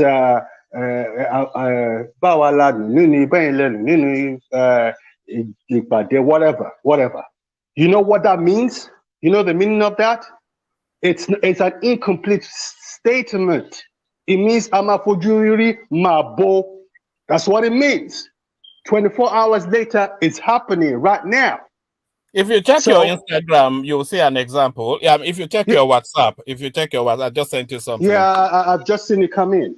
Yeah. It's going to be crazy, and people are not talking about TINUBU winning. I think they could look. My nurse, who's my brother-in-law, told me, look, we would die in Lagos if they give this thing to people are upset.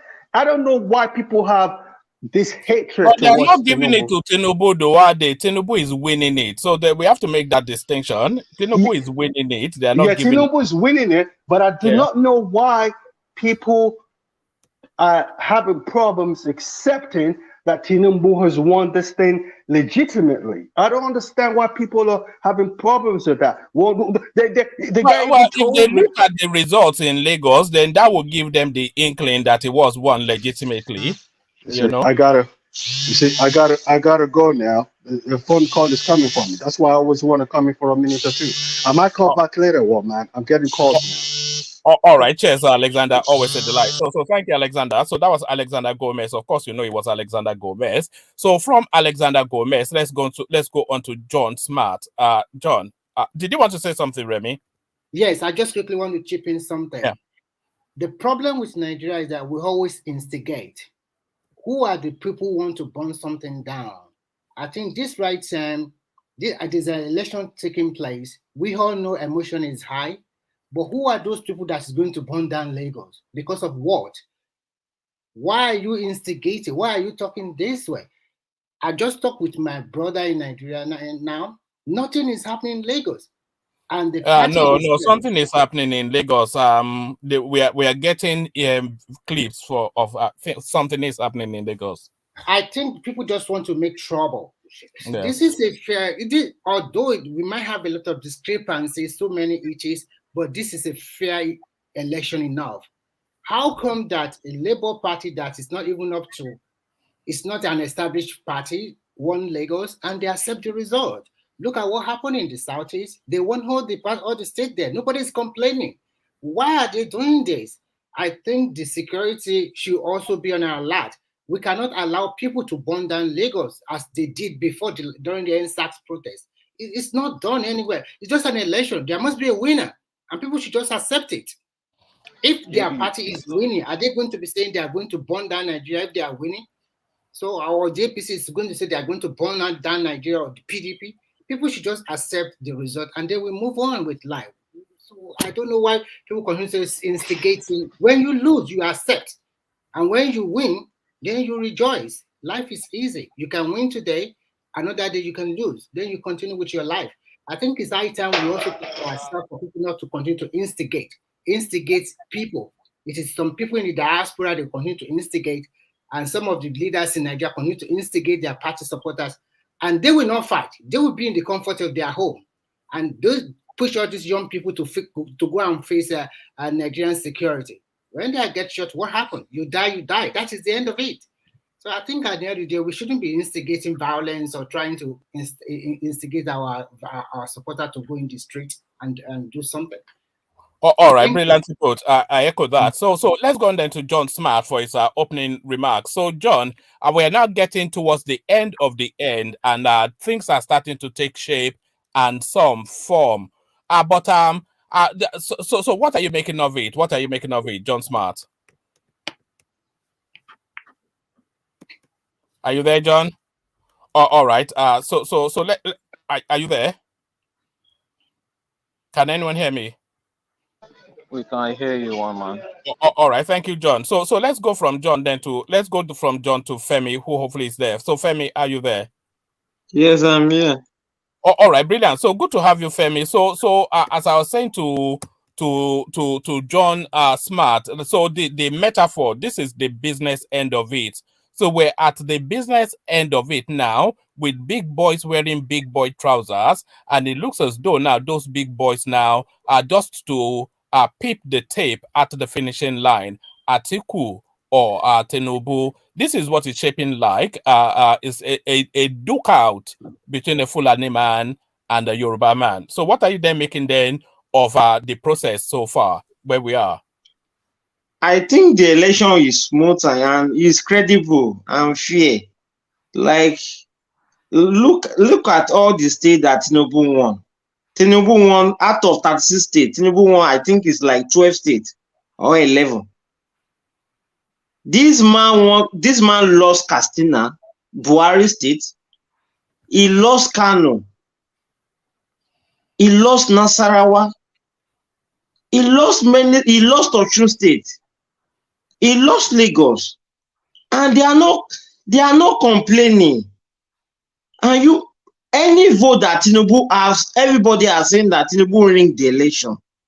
I did not believe that TINUBU rigged the election. Sorry, if they are going to say that TINUBU rigged the election, then how do they account for Osun State? I don't really know. What I expect Obi, I'm talking of Peter Obi. He has to address his people and talk to them. They have to behave. They have to behave themselves. It's too much. Calling this man any type of name. Yes. I ask a person that TINUBU and all these celebrities that are making noise, did TINUBU marry your mother at any time that your mother are pregnant for him, that he does not accept it? Because it's getting out of hand. This man does not know many of them. He does not have anything with them. When he was a governor, he paid his salary. He does not owe anybody's salary. What do you have against him? He has left the office since 2007. But everybody, they are just clamoring that this man is bad. You are paying him back. And luckily, he won the election. It's just grace of God. Because if we look at it, the way Buhari plays him, Buhari cost him. Everybody knows that Buhari cost him. Since November last year, there has been petrol scarcity in Nigeria. And people voted against him because of the way they are feeling at this moment. A friend of mine told me that he does not have 1,000 with him, but he has more than that in his bank. But he cannot have it. Buhari is the mastermind that finished TINUBU in this election, but he won the election. Buhari cost him a lot, but luckily he won the election because Obi is in the contest. If Obi were not in the election, since yesterday, Buhari Atiku would have won the election. But I see those obedient people. They are claiming that he's in the contention to win the election. I agree. But because of Obi, that is what made TINUBU won the election today. We cannot dispute that fact. What I will just say that I expect Mr. Peter Obi, to address his people. Come, you can address this, you can challenge this case in court, go to electoral tribunal, and you write your petition.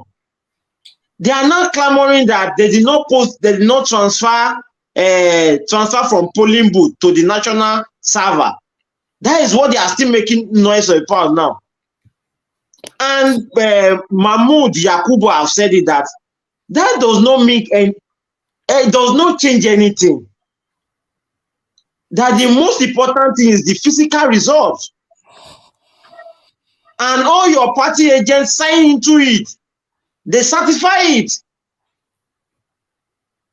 I don't really understand the way people feel. Like the way people feel about this man is they think this man is bad, is dangerous, is wicked, all sort of name. This man does not know you from anywhere. He have not met you.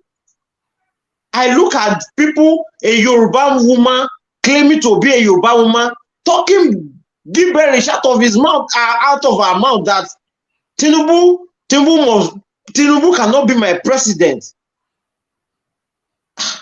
If TINUBU cannot be a president, then she can change nationality. But thank you, Femi. Let me move it on and take it to Remy. So Remy, you're up next. So Remy, how deep into this process do you expect that somebody should concede defeat? And because I'm suspecting that we will know the president long before INEC gives us a formal declaration. And I have the anticipation somewhat that somebody will want to replicate what Goodluck Jonathan did in 2015 and phone the person that the numbers have told them has won the elections to congratulate them. So if we imagine for a moment, Atiku Abubakar makes that phone call to TINUBU to say, congratulations, Mr. President, does that then formalize it? And then does that then end whatever it is the obedience are doing? So are you then expecting then that before the end of today, Atiku Abubakar might be making a phone call, Remy? Sorry, it might not be the end of the day, end of today, but I think if someone is going to concede, it's going to be Atiku. And I think maybe in the next few days, maybe tomorrow or probably by Wednesday, he's going to concede. Because the way Obi is doing, he thought this is my chance, but unfortunately, he cannot get the spread and he cannot get the popular vote. And because a lot of people has been brainwashed or just to go and cause unnecessary trouble, because I've seen all the results. Jigawa goes to APC. Nasarawa and Plateau go to Labour Party. Adamawa already go to this way, go to PDP. But KB, Sokoto, and the rest. Do you have the figure? Do you have the figure? I don't have I can't remember the total figure on my head, but some of these results have been pasted on Nigerian newspaper, and I've already confirmed some of them with my people at home. So Beno is also give that to us again. What did you just say? I said KB, Samfara is already called for TINUBU. You already want Samfara already. KB is also looking good for him. Sokoto is running 50-50 with PDP there. So either PDP or APC will take Sokoto. Nasarawa and Plateau already called for Obi. Adamawa is already called for Atiku. Remaining Taraba. Benue, APC is doing fine. I'm not sure whether they will win the total vote, but they are really doing fine in Benue State, which is Autumn lost to APC. Yeah, Autumn already lost his senatorial seat. Yes, so APC is probably he might win. How come he deliver his state and he can't win his own senatorial seat for himself? I think he lost to APC. The problem Autumn has is that a lot of people think he's just fighting the federal government and not developing the state. And then APC have a strong gubernatorial candidate, which is a Reverend Father that they really love in Benue. That also swing a lot of votes to APC. So this is how everything is panning out. They already know. Everybody knows he already won. It's just a matter of days. But as we said, I think it's high time Obi should also call his people to order. But I expect a congratulatory message or maybe consider defeat from Atiku. I'm not you know that congratulatory messaging is always negotiated. It's not just somebody feeling that I've lost an election, then I'm going to concede. So the discussions that will be going on between the TINUBU camp and the Atiku camp now is Atiku presenting his list of demands. Maybe he wants a refund of his campaign, because that was what he did with Buhari when he lost. Maybe he wants a refund of his campaign funding and some assurances, maybe even some portfolios. So he will come up with a list of demands to concede, and then they will negotiate that to reach an agreement. I think the money part, and by the way, all of that noise that you are hearing from Dino Melaye, that's him just working for his dollars. So that is him pushing aggressively for that money payout. So I think they are already negotiating concessions because that's how it usually works, Remy. You are right, but I don't think they are going to concede any portfolio to him. No, they won't concede. Yeah, let's say from Ajale Koko. Yeah, come in. One man, after election result is announced, there's no more negotiation. Negotiation doesn't come after election result announced and a winner is declared. If TINUBU if he's going to concede without litigation, because it makes it smoother, doesn't it? If he's willing to concede without litigation, then that can still be negotiated. I don't know what litigation are you talking about? Say, go on your litigation. They already been declared. They will go and fight it out over there. Because let me explain something to one man quickly. Yes. Atiku Abubakar, even Obi have more credible grounds to go for litigation than Atiku Abubakar. Atiku Abubakar only won in his own region in the northeast, not even all the states. In the northwest, I think the one in Osun State. Yeah, okay, And one also state in the southwest. So hold on 1 second. What I'm trying to explain to you is that this man does not have the spread numbers across the country to go and challenge a court, to go and challenge in the court. Because what you're going to say happened, okay. Yeah, are you but going to challenge Dino is already faulting the process. If you saw that clip that we played in the early phases of the session, Dino is already faulting the process. So they can make it. They can just clog up the process if they want to. Yeah, you cannot be challenging result where you came third in some state in majority of in a lot of states. He came third in a lot of states. How is he going to challenge the results? I don't understand.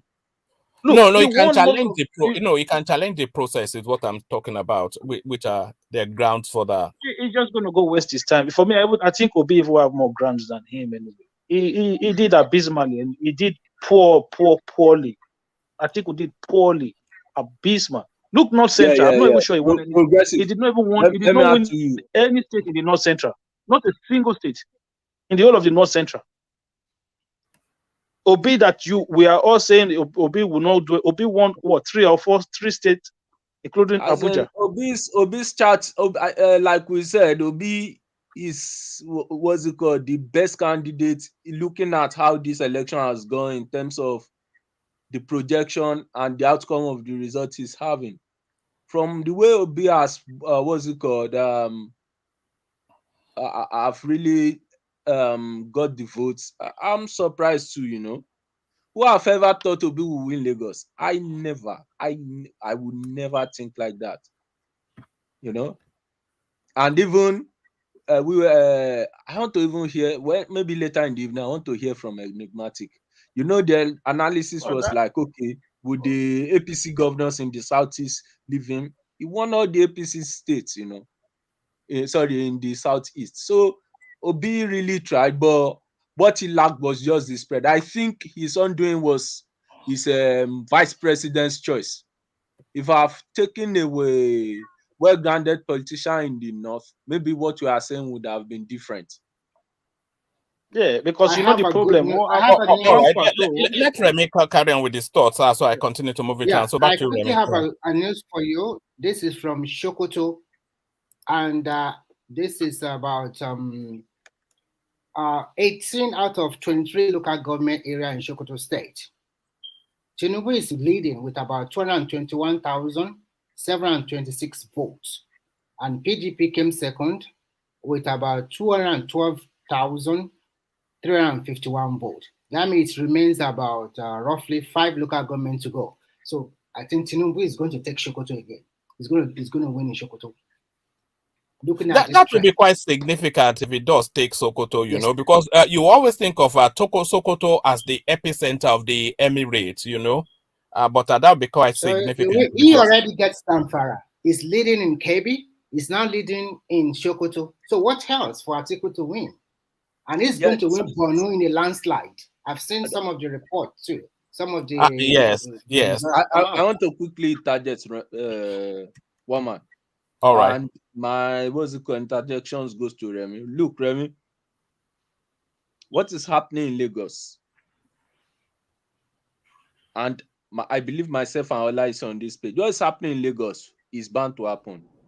It's like you are saying, it's like you are saying in London, here in the UK, or let's say another cosmopolitan state in the US. Let's take that the people in that place will not like the indigenous politicians there will far upper hand than the migrants coming to that place for economic reasons. This is the trend in any democratically governed space around the world. So it is now left for Nigeria, or if the Yorubas really like Lagos, to now say, look, change the economic structure of the country so that other regions will be prosperous as Lagos is. But if in the case where everybody must come to Lagos to become successful, is still happening in Nigeria. By this time, next 10 years or 20 years, Lagos will be more or less, what's it called, a mixed and diverse state. Now, all right. Sorry, Landy. I want yeah, to so get through people you are here. talking about the Igbos. Do you know that a Kogi man also won House of Representative in Lagos State? So, and That even is those who voted fine. against APC, those who voted against APC, we are more or less the youth. I'm even surprised that people from my area, the youths, all these Gen Z, who are always on the internet, some of them, because they are Yeah. not having opportunities doing some internet stuff, they voted against APC. So, I don't want us to see this thing as more Igbo thing. No, it is more of the Gen Z and SARS, people who are not Oh, but happy. that's a good thing. Surely, that's a good thing. It's because that's exactly what we want. That generational pivoting. But Remy, where are you getting all these figures that you are speaking to with so much confidence? Okay, I am in Europe, but I have a lot of sources in Nigeria that can give me an accurate information. So, and I told them yesterday also. I remember I told everybody where APC is winning and where they will win and where PDP would likely win. And I also talk about LP. And I think everything has come to reality now. So even if most people don't know that time. So, and I told them this is what is good because I also have a person who is in war room of APC. So I cannot recollect all the figures, but they already have the result. And the last person that talked, I'm not talking about ethnicity. Yoruba people are a welcoming tribe. They welcome everybody. And this last election, the reason why there is a tie or maybe they voted against TINUBU is because a lot of young people in Nigeria are still angry. They are frustrated. Some of them still think about the NSAS and then the frustration that is happening recently in Nigeria from November to January. And also Let me, okay, Land. Sorry, I want you to No, also the economic sorry. situation. If let him land so we can get through And people. also the economic situation of Nigeria.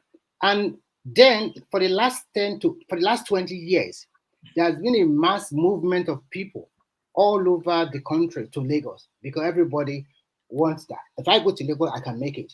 And because the Yoruba people are a welcoming tribe, they welcome everybody. Look, I serve in Enugu State. They never welcome foreigner like that. But I don't mind. I'm a very open-minded person, just like any average Yoruba man. And they voted against him and they took it. They didn't fight. So I don't know the reason why they want to burn Lagos. So that is my own concern. You won Lagos and still you don't want to burn the city you win. So I don't get the logic behind it. So that's what I'm trying to say. And there's some people in diaspora or maybe some of their leaders in Nigeria continue to instigate them. When you instigate these people to go in the street, then the soldiers and the police will come out and they'll start shooting them. Anybody that have died. You cannot come alive again. So why? Just accept the result of the election and move on. The Yoruba people have tried to welcome everybody in Nigeria to Lagos. But at the same time, I quite understand they accepted their defeat. They have made a statement. APC said, fine, we lost, life continue. So I'm not looking at it from ethnicity angle at all. But I hate people instigate and say, we are going to burn down the city. If Lagos was not built like that to accept everybody and everybody can realize their dream, where are they going to go in Nigeria? Would they like to go to Zambisa or go to Zamfara or go to Sokoto to go and realize their dream there? Nobody would like to do that. Okay, Remy, I have a question for you. Hold on, Ife. Sorry, round off your thoughts, Remy, So and then I'm okay. I'm okay. You can ask this question. No. I want to make sure I get every voice in, so that everybody is documented. I'm still going to be asking you some questions because you are speaking with confidence to figures that a lot of people they find questionable.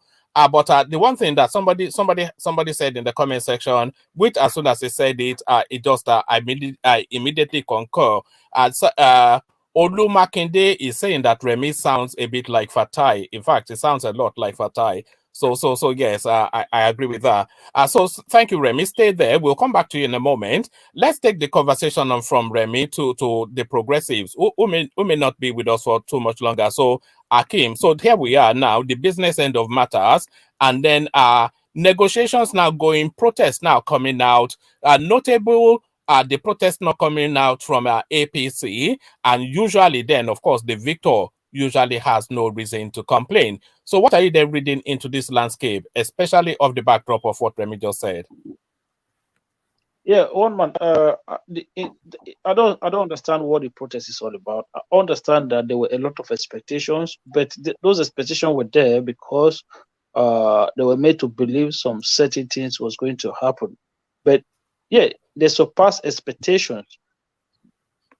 Even myself, I never expected the performance. But at the end of the day, you have to accept reality. Even them protesting that the Lagos number was rigged. Okay, had another 500,000 votes to Lagos, you're still not going to win the election. So what is the protest? Are you going to say TINUBU rigged the election in the southeast? Is that where you're going to go now? Right? They pull out look, if you pull out a win in Lagos, you pull out in fact, a win.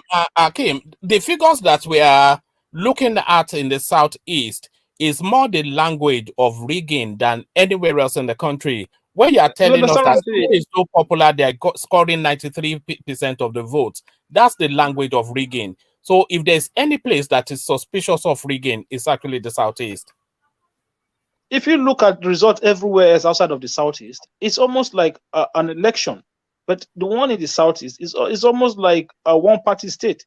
You know, so for me, I don't understand what if you're going to be rigging election to lose Osun State, you rig election to lose Kano State, you rig election to lose Katsina State, it doesn't add up. You'll be losing all APC stronghold state. Who rigs election like? It must be the dumbest rigger of election in history. Who rigs election like that? Was it a perfect election? No, it's not perfect. You know, but it reflects to a large majority, to a large portion, the minds of the people, because there is a big sound from your angle, doesn't mean you necessarily represent the majority of the country, and people need to understand that. Because every time, Nigerian, they are trying to rob Nigerians of their vote. No, Nigerians are in Katsina, Nigerians are in Zamfara, Nigerians are in Borno, they're in Yobe, they're across everywhere. And all in South need to understand that. And I think a lot of people just thought winning Lagos, that would have been it, election would have been done and dusted. There would have been it's more than that. So for me, people in the Labour Party need not to come up with any statement that will kind of inflame the whole place at the moment, because they need to come out and be statement in whatever comes out of their mouth, because at the end of the day, they say who do anyhow will see anyhow. They still have to understand that Nigerian army are one of the most ridiculous force when it comes to abusing of human rights. So they need to be aware of those things. So at the end, I don't see why anybody, because you just have to sit back and just say, listen, we've fought a good fight. Let's do it another day. This is what it's supposed to be anyway. It's a long shot for Obi to win this election. Far long shot, right? It did marvelously well. But take it from there. Don't just act as if it doesn't happen now, that will be the end of the world. A lot of people are telling me that, I will never go to Nigeria again. That country is finished. What do you mean? You don't know. Even if Obi wins the election, you don't even know what is going to happen.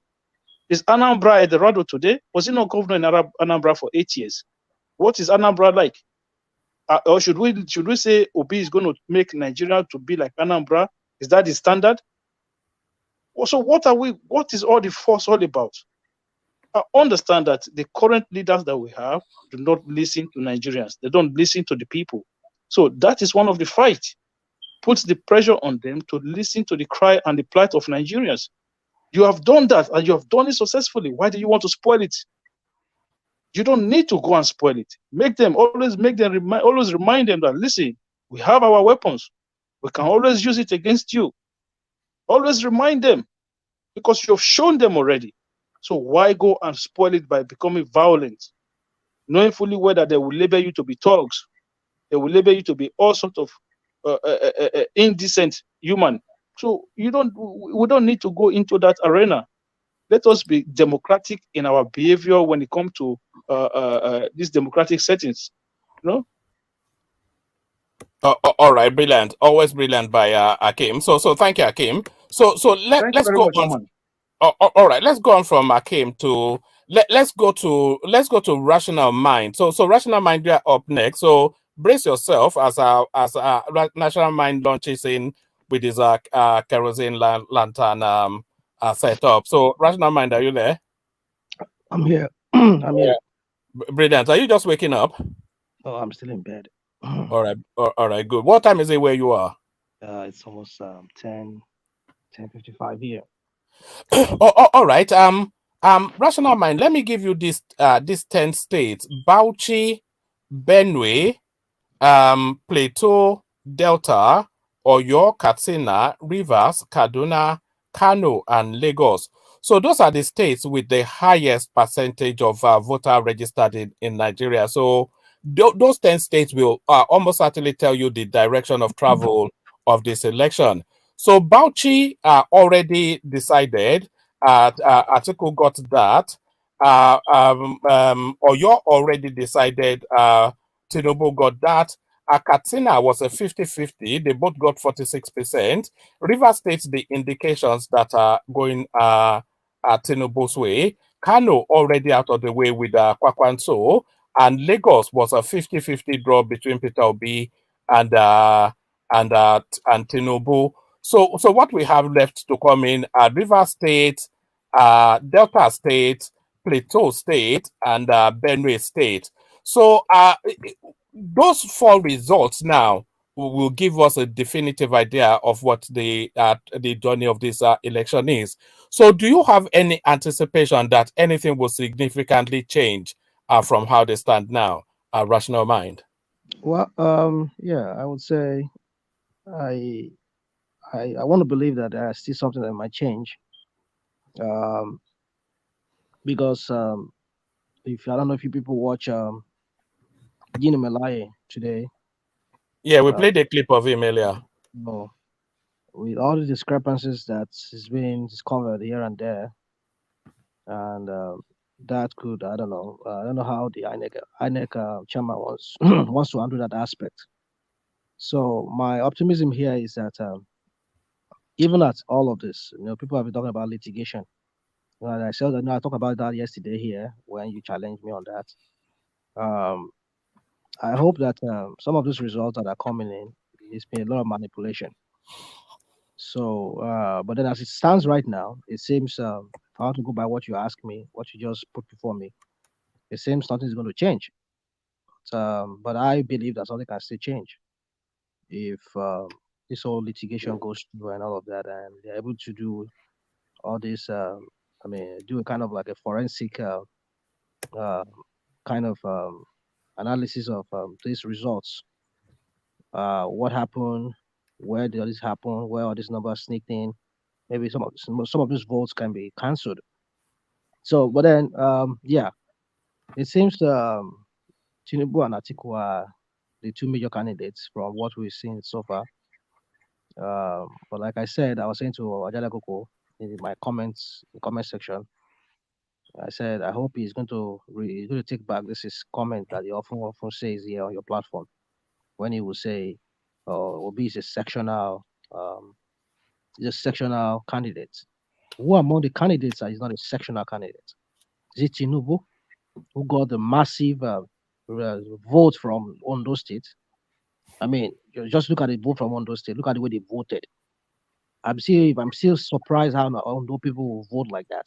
If not because maybe they rigged that election to Ondo State. I mean, how could we get that kind of massive? I don't know. I know Ondo people to be very tribal when it comes to this Yoruba issue. Can I interject that? So now,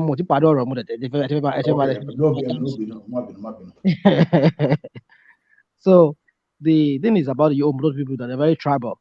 But I don't know them to carry all this kind of wala for head like gala. I mean, I know them to be very, very rational people too. But I don't know what happened there. How Tinubu got that massive, like AK2, where they voted massively for Tinubu. Well, we shall find out how those this thing plays out because, like I said, there's been accusation of voters manipulation. Like I like what this guy brought that discrepancies that he brought up.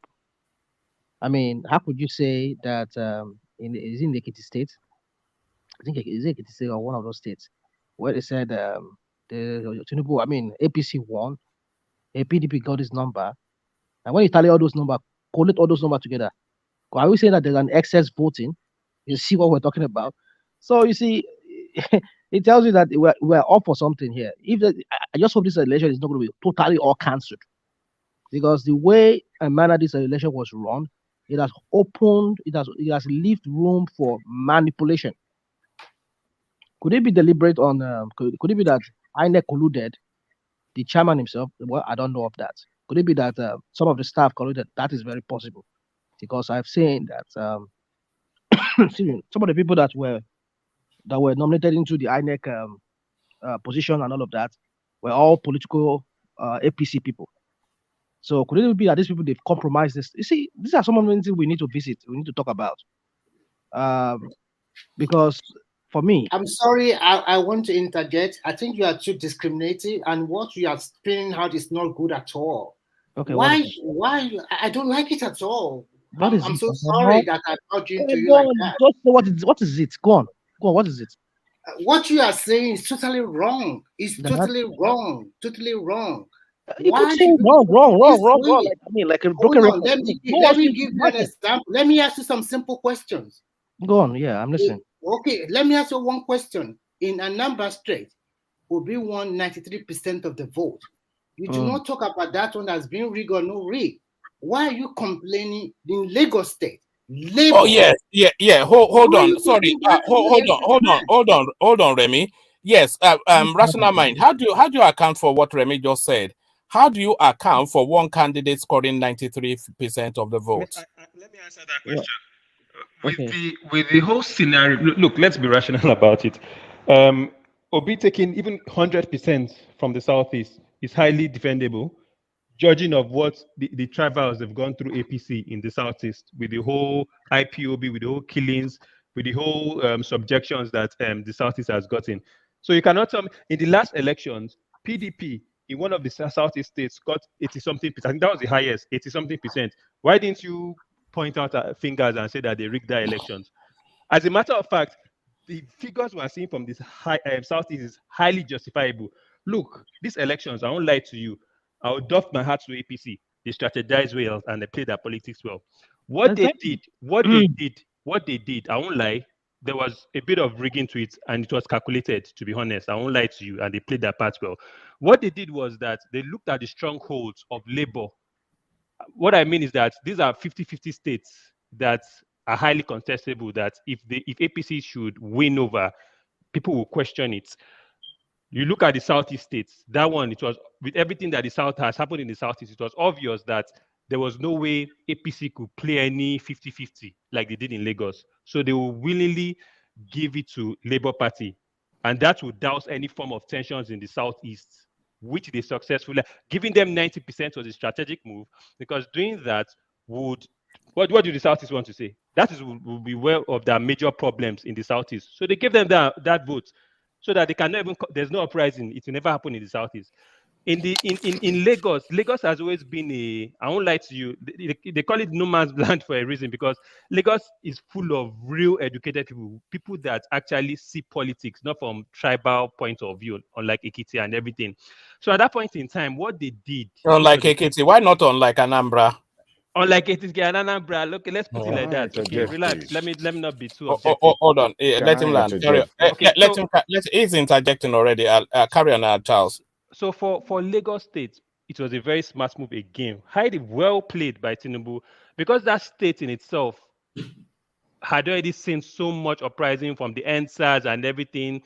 it was it would be very unlikely for them to dominate that state or win that state over.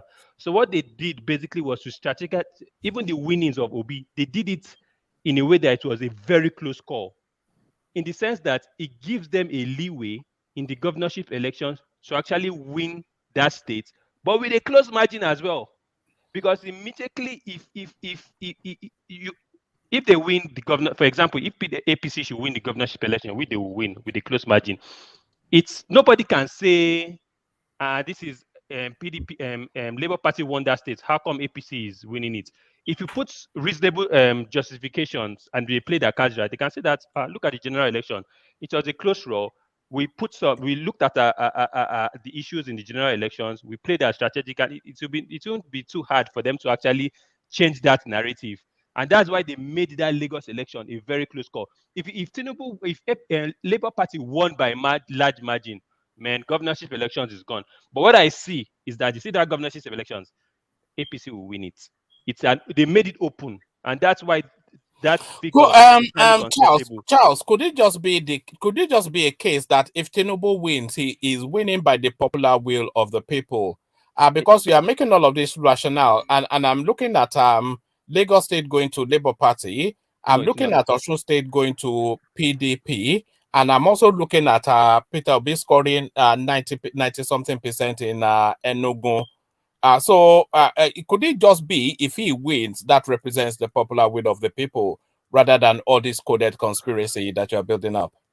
I think those states, see, I won't lie to you. Like I've said, APC played their card right. In fact, as a matter of fact, if I was Obi should call his the people of in Lagos especially, and the Southeast, they have nothing to say. That's why you don't see any Southeastern are really shouting. You can see that everybody's carrying Lagos on their head. Have you noticed that everything is all about Lagos? The Southeast people are not complaining about the votes or anything, because they played their cards right. They gave them what they wanted to shut up. They can't even start any uprising because they'll downplay everything. But for Lagos is where they had a problem, and they actually played it well. I do not see, even in, like I've said before, even in the governorship elections, Labour is not going to win it. APC is still going to win the election. It will be a close margin like this one, but they will just reverse it. They will just play the Labour result, and they'll give it to APC. Look, they are not giving to anything to. I'm not sure I'm on board with what you are saying. What happened in Lagos is a voter apathy and people being caught off guard. But what we are now saying, because what do you mean by voter apathy? I don't understand that. No, there is the indigenous populace were apathetic, and the apathetic when their own son is vote. I don't think so. Mama, you said something about indigenous people. Can I speak on that? Hold on. The indigenous people were somewhat apathetic, and some of them did vote for TINUBU. So I'm not quibbling that. But the abundance of them did not really even bother. But I think of the results of this coming out, you will see that Sanwo-Olu, and also Sanwo-Olu is popular anyway. He will win by a comfortable margin. So that's almost a certainty. But if Sanwo-Olu wins Lagos State, which he will, and Tinubu wins the presidency, which he might, then really what's happened? They got everything they wanted anyway. Woman, can I speak to the election in Ekiti? So immediately the news came yesterday that Ekiti. Can you hear me? Yeah, we can hear you. Okay, that the Ekiti was called. I went online and I signed up with on INEC, and I was able to pull the result. Now, Ekiti is uncontestable. You know why? At first, I was a little bit alarmed by the numbers, but I went online, started pulling. Ekiti has 16 local governments, right? So I was pulling 4 from each local government, just a sample to check. Every single ward up to my own town, the ward in front of my father's house, I was able to pull those results. And I saw every agent signed on the original copies of the result that was uploaded to the INEC server.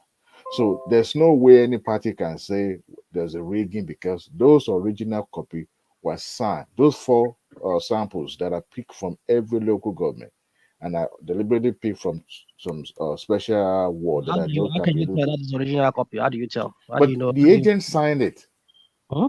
The agent of each No, party. it's not that somebody signed it. They might have Oh, extra copy. What are you telling me that they have so original copy? you're That's what saying they that? put on this Are you platform. saying? Hold on, Serena. Are you saying that the agent, those people, the signatory on those forms may not be the original signatory of the agent of those parties in those words? Are they? We've seen images, videos coming of Mm-hmm. after the election in some ward. Mm-hmm. They said they use the flimsy something or In excuse. Ekiti State. Hold on. I'm giving let me give you a background. Okay. There've been reports of some polling stations of areas that okay, we cannot transmit it right now. The beavers is not working or whatever. The transmitter is not working. We'll take it to the collation center.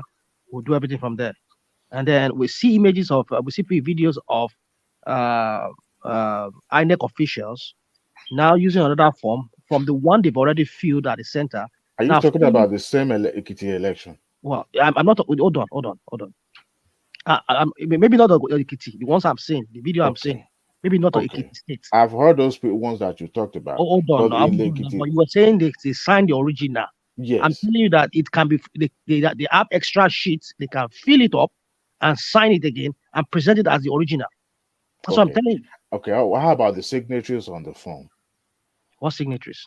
Of the agents at each polling unit. Well, I don't know how to do that. Every single word uploaded. And yesterday I was on the phone. I called people in Nadu, and I also called people in Aramoko, and I called people in Boeing, and I called people from my local government, just randomly.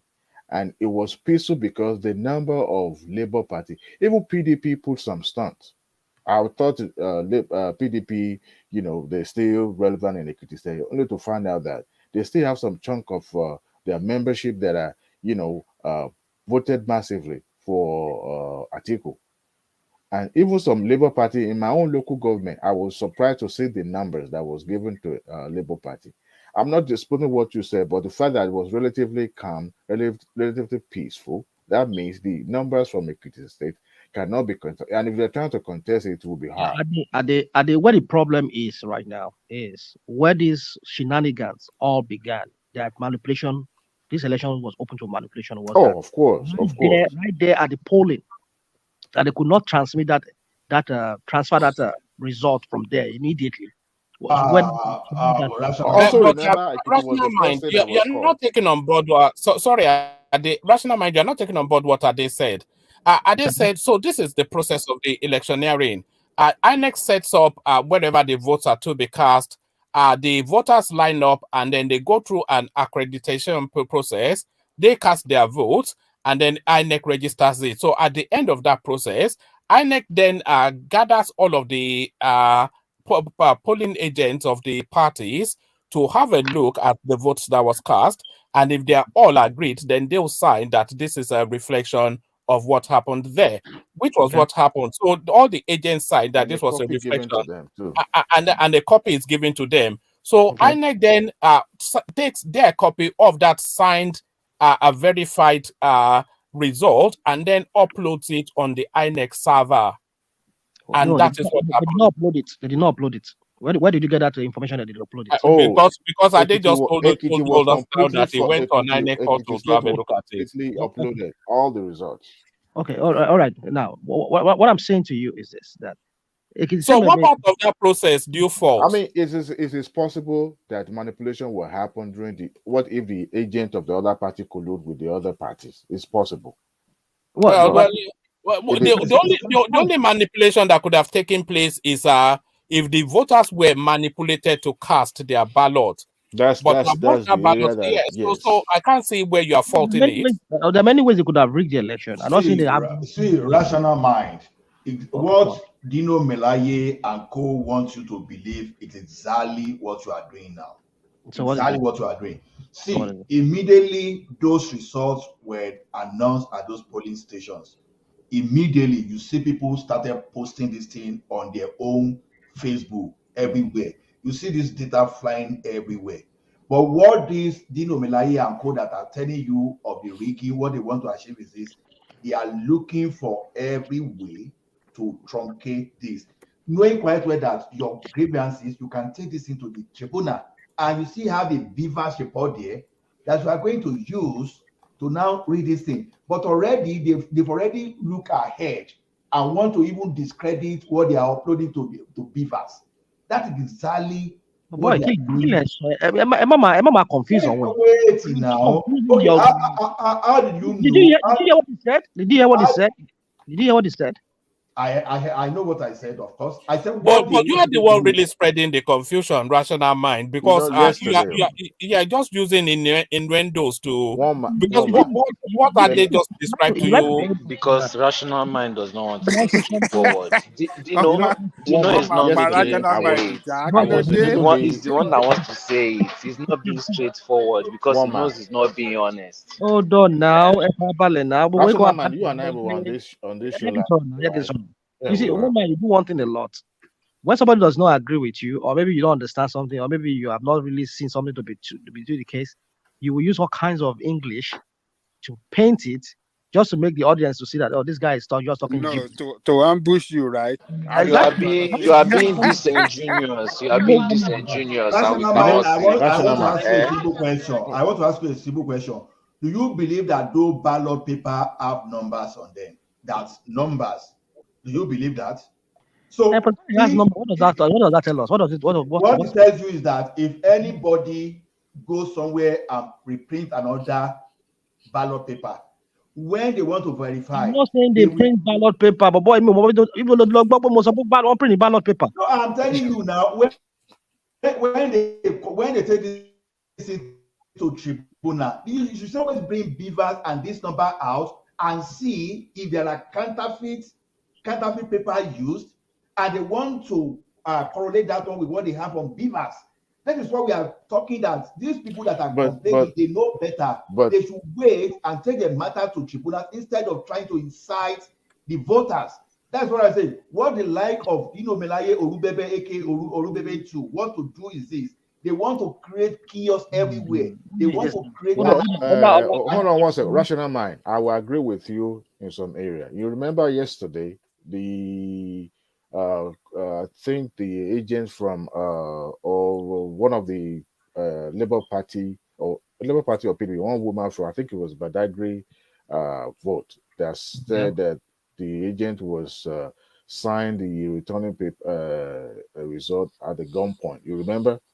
Yeah, So situation like that could happen. But however, how do you prove it? I'm sorry, Adewale. I'm from Badagry. Badagry, it is only Badagry and Ipe that delivered full square APC in Lagos State. The undoing of APC in Lagos, I will tell you, Sanwo-Olu's cabinet has had a party appointment in APC structure in Lagos. Adanle Koko is here, thank God. Has had party government when it comes to appointment, either in commissioners and essays. So it affected Lagos State APC structure in Lagos State.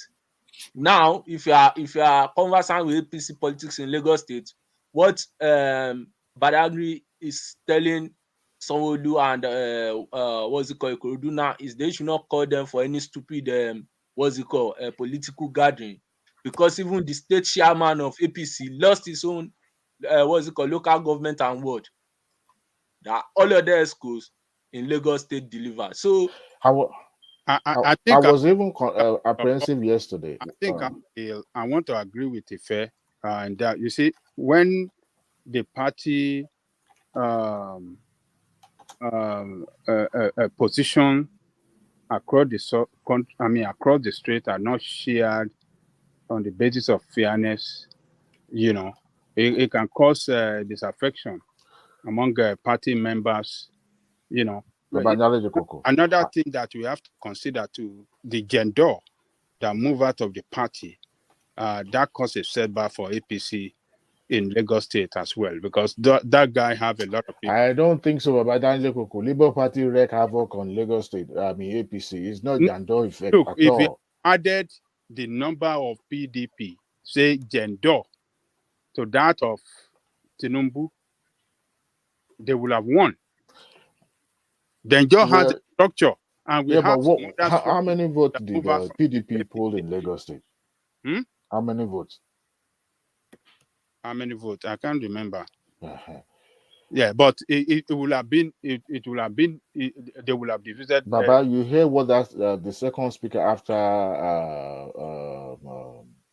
the worst winners when he was talking about APC played a card in Lagos. At first, I was apprehensive about because people were pasting this result of their polling vote on the Instagram and social media and all that, and I was apprehensive that if the INEC started releasing numbers that are different from these ones that these people are posting on, a lot of wahala would happen. Luckily, those numbers were the ones that had been accepted at INEC.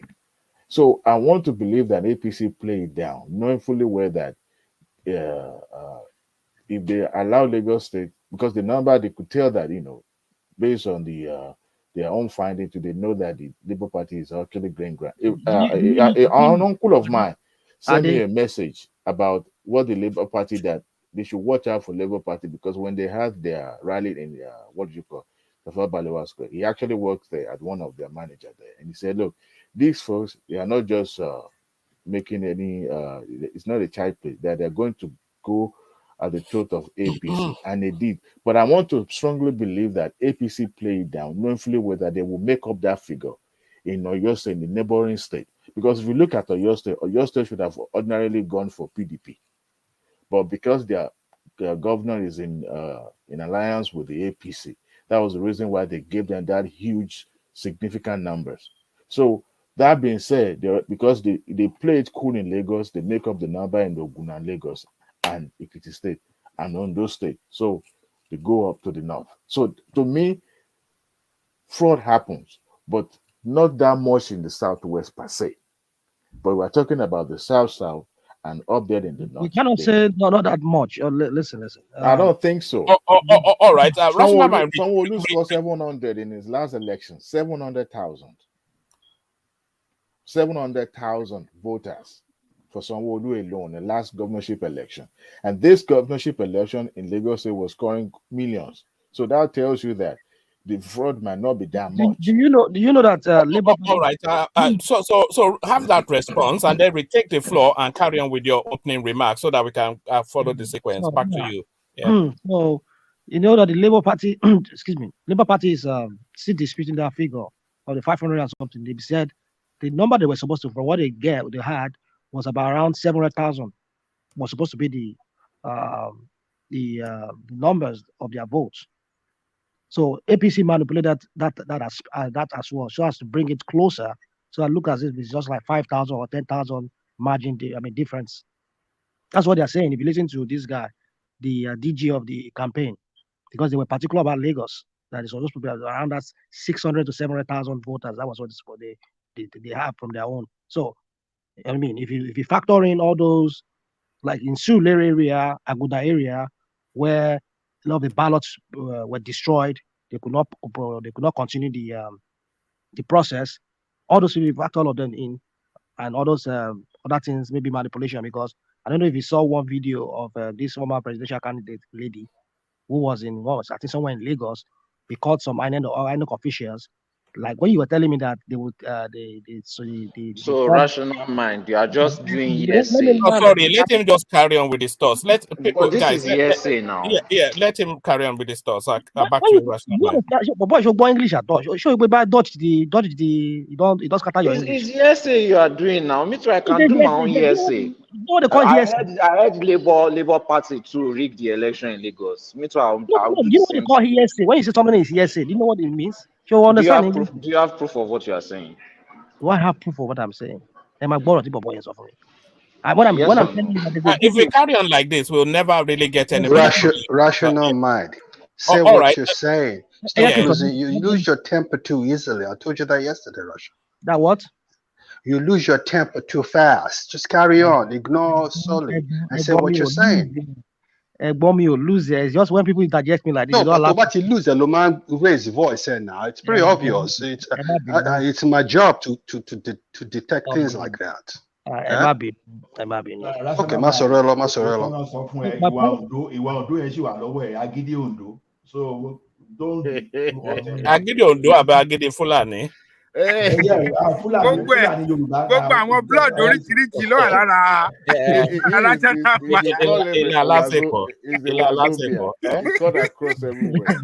agbá Yorùbá jà tó bá tún rí Jàfà kọ́sìnì àtúbà yẹn náà jà everybody Anyway, so my point is this: according to that video, which I saw, let me address this guy. It's not ESA. I saw the video. I don't know if you could go to one of this guy. He has it on his video. It's this guy, Mark. I don't know. I've forgotten his name. Yeah, let me just continue. And if you come, I'll remember. So they showed this former presidential candidate. She was there, and she saw these people. They were manipulating that bigger form where you said those agents would sign. They were tipexing. They were changing, and it was confronting them there. And she had to go online. She had to go online again and say they are threatening her life. APC are threatening her life for revealing that, putting that video out. That she's under somewhere now. She's under, how do I put it? When somebody's under a book, something like that. I mean, that's why I can say Yoruba. I mean, there's an English word for her. She's under some undercover right now. Protective custody. So the point I'm trying to make here is this. This is just few of the so many videos trending online of the so many shenanigans by APC. Not only in Lagos, even in Kano and all of that. I'm not saying that Labour did not do, but I'm yet to understand. I'm yet to verify, because even the one that one man showed us here yesterday. Why were these kids not? Why were these people not captured when they were? I mean, they know that they were underage, right? Why were they not filmed when they were casting their vote at the ballots, saying that they were underage? Why were they taken aside and made to face a wall and start videoing them, asking them questions? Why was that done? These are some of the way you can really disprove whatever video, whatever that is being circulated online. So my point is this: that I'm not really in the fact that they did not rig or they did not do that, but APC took advantage, if not because they were part of the scheme to have frustrated INEC from. We said this thing before. There are only about 3 ways that they can rig this election.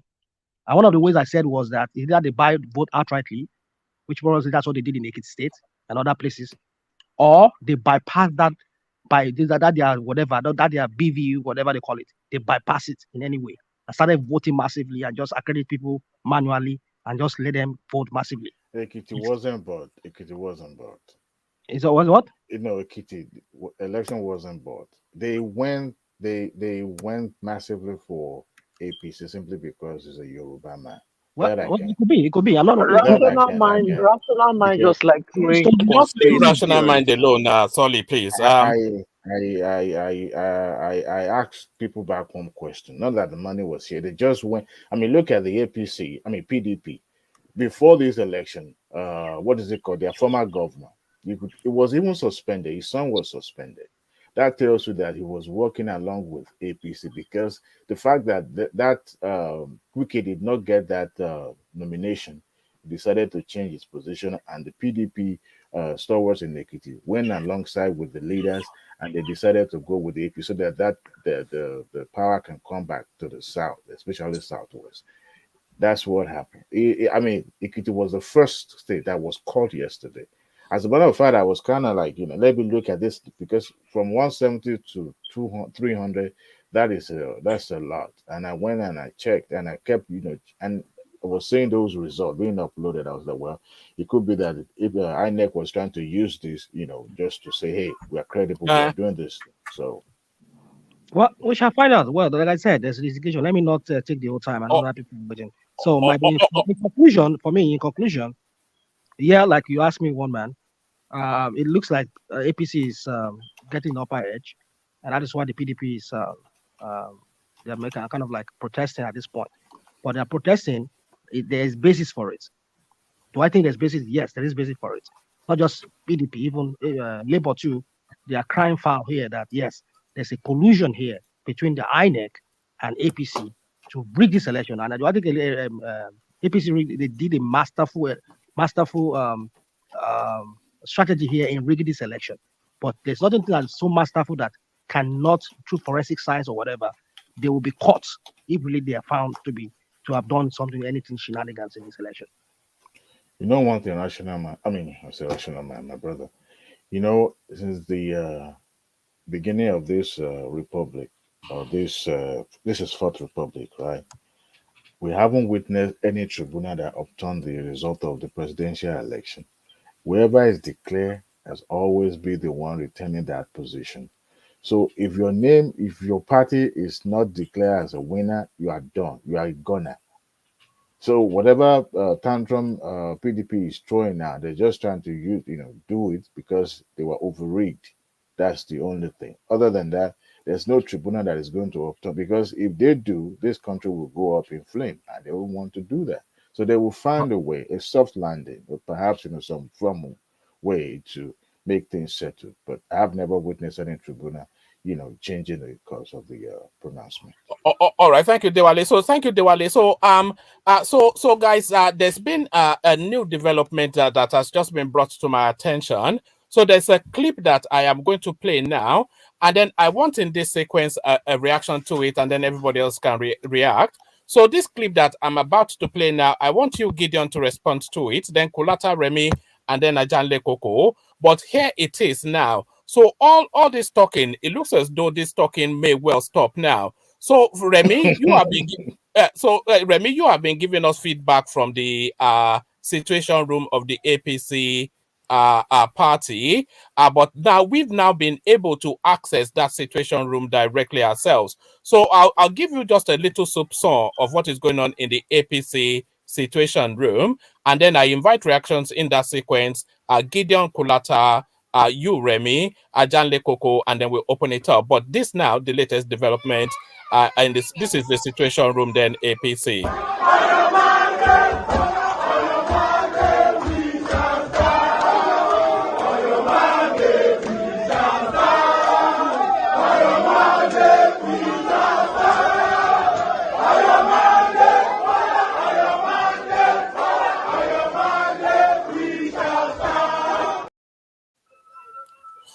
All right, so Gideon, that is a clip. Yeah, can you hold on? So in that sequence, so Gideon, that is a clip from a very reliable source within the situation room of the APC space. So Gideon, the APC have declared victory for themselves. What says you? React to that clip, Gideon. I'm not surprised. I don't say talk and say my water never shake. I dey tell you. Before me start to the support TINUBU, I tell you, say me, I don't see everything, and then I enter. TINUBU go be president. Only waiting they pay me, waiting or the even Yoruba, and I even eat TINUBU for outside that. Yoruba, una people, even say they kill una people. Another person go they fight on people. Una will be Yoruba, and they kill una people for outside. They saw one man bonga or if outside not keep person. Nobody if ask not keep person, outside not killer. With the maker for parable for Bini, say if you're not good or you're not good, let her be your house. All right, brilliant. So no. All right, brilliant. So there it is. So a very credible source, Kulata sent that in, and I'm not quite sure that they are self-deceiving. Of course, they have seen all of the numbers on your mandate, which will stand. Your next president, Bola Tinubu, Kulata. We have a new president. He won Benue.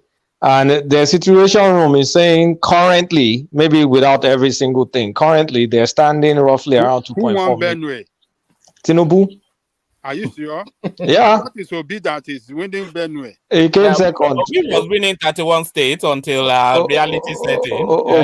Obi came second, but it was close. It was close, but I mean, we said we were giving it to Obi, but we said in our analysis that it's close. But well, anyway, Tinubu has won this election, and based on what they're bringing out, like 45 minutes ago, that the difference is over 2 million. I mean, that's not the final difference. but it looks like it's a it's a chess game. You sacrifice It's no your longer a chess game. Oh God, carry on. But you no, sacrifice your queen. He sacrificed his queen. Lagos and Osun State is ancestral, is spiritual home in Osun State and Lagos. He sacrificed it to win the election, and Obi gallantly helped him to destroy Atiku everywhere possible. Is this a strategy or is this happenstance? I want to believe this was a well thought out plan. Anybody that's telling me rigging, you can go and flog yourself. That is disgraceful for a grown person to say this is rigging when we've seen everything that happened everywhere. Look at the patterns of the election everywhere. Gombe, they lost it. Yobe, they lost it. Lagos, they lost it. Bauchi, they lost it. As in, come on, man.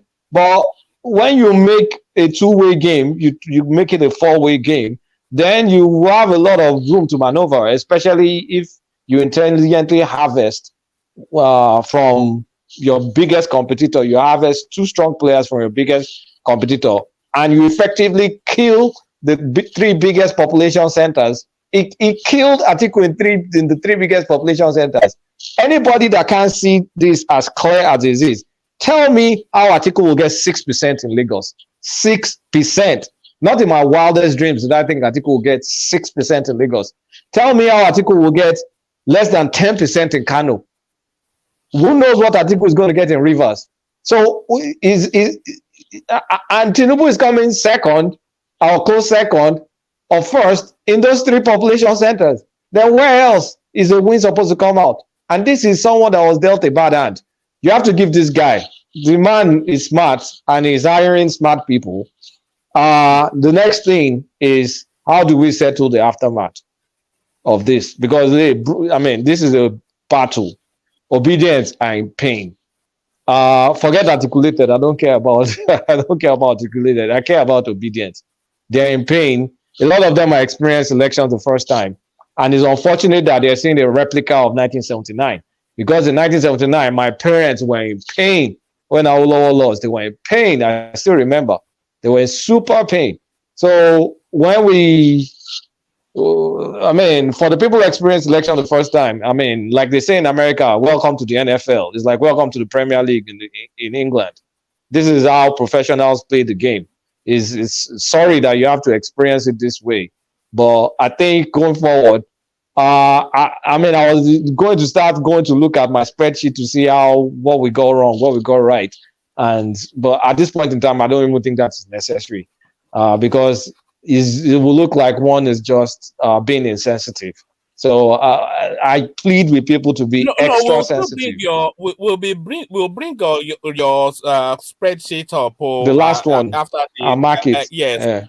To match it against that. But hold on, Ajanle Koko. Hold on, everybody. Akulata, you are saying that you are pleading with people to be sensitive. Yeah, please be sensitive. Yes, I'm about to demonstrate sensitivity on Rudolph's channel now. If you take a quick look, I'm going to super chat Baba we know well they shout at me look with a wink. So if you take a quick look, I'm going to do that now. Baba we know well they shout at me look let me get on this channel and reduce the volume. Yeah, so let me just I'm doing that now. So let us begin the fun and games. So Baba we know well they shout at me look with a wink. Don't worry, it's necessary. If you saw the abuse I got from them, then it's necessary. So there it is. So let them smoke on that for a moment. But to you, Ajanle Koko then. So to you, Ajanle Koko then. So that was from the Situation Room, APC. On your mandate, we shall stand. We only know one thing has happened. Whenever they are chanting that song to TINUBU, the last time we heard it, of course, it was at the presidential primaries. They sing it now, Ajanle Koko. We have a new president. Ajanle Koko. Well, we have to wait until the final result is announced. But if that video represent victory situation from his supporters in the Situation Room, let's take it like that he has won. and that whether we like it or not, we have to give it to TINUBU. He worked very hard for this. He went through. Yes. Let me say one thing. Even my baby this evening, my old baby, 2 years baby, he called me, "Mommy, let's pray for TINUBU. Let's pray for TINUBU this night." Maybe now your baby's prayer. Now you go help her. I don't know why they like TINUBU. I don't know why this small children like this. I don't know why they like her. That's If good. you ask them, who is your Nigerian president, they'll tell you TINUBU. Wow. Well, that's good. So this man worked really hard. He went through series of challenges. He fought hard. He showed that is well prepared for it. Well prepared for it with everything, with all the resources that he require, and with all the punches and fight to take him through. Before the primary, we saw the way he fought that got him the ticket. They wanted to scuttle his chances of getting the ticket of the party. He make an outburst in Abeokuta that, destroy those that were trying to plant some mines on his way in securing the ticket. We saw what happened this time around too, when Buhari started with, came up with his shenanigan nonsense policy, and the president was not showing a strong commitment, for no commitment behind his candidacy. The body language showed that the president is not supporting him. We saw the way he fought against the currency and his team. This is what I'm telling you. There is no way you can be a president, a president in Nigeria if you don't have a strong team across the country working for you. He got a strong team. He got Nasir Rufai, what's the name? He got some other governor, Ganduje. He got all of them speaking up, fighting against the cabal, and they conquered the cabal. They forced them to surrender and support him at the end of the day. So, and he worked really hard, and everything paid off well for him. So, I'm not surprised that he won. I'm not surprised at all, because he put everything that is required of him to win it. The time, the money, the best campaign team. Is set up a very robust and best campaign organization. Inside the campaign organization, it has different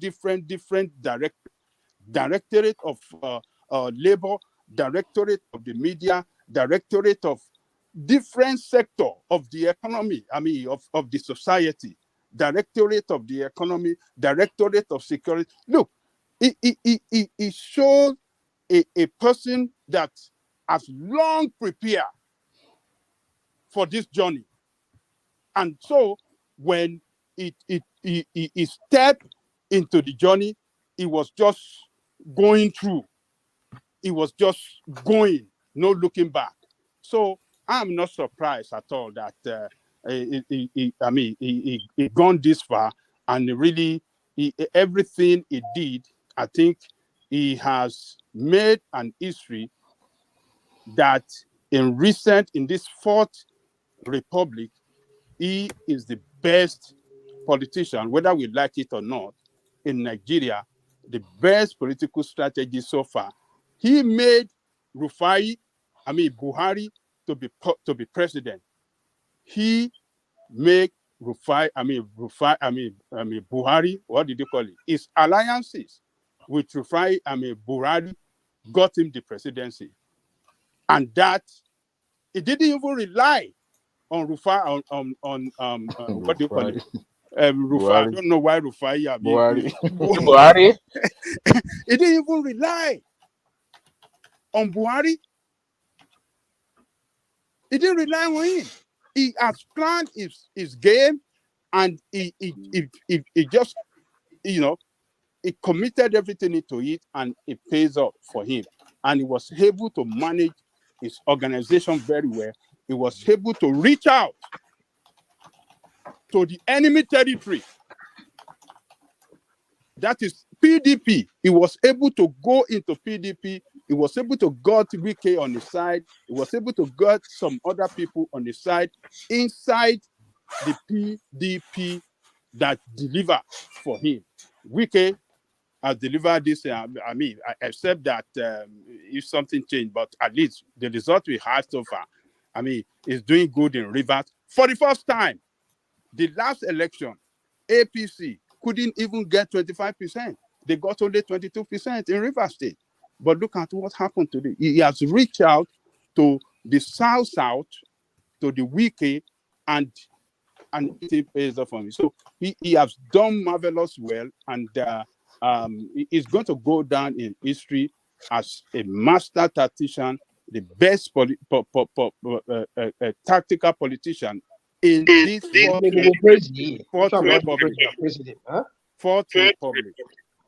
Fourth Republic. So this man, I think, whether we like him or not, we have to give kudos to him that he worked hard. Look at the way he campaigned. He campaigned harder than every politician, even though people describe him that he's held. All this praise you are just showering this man. We shall see what he's going to do if ever he becomes a president. All this on the praise and everything. I'm here. Let me run through. Like a hater now. You know, boy. You know, what is wrong with all these people now?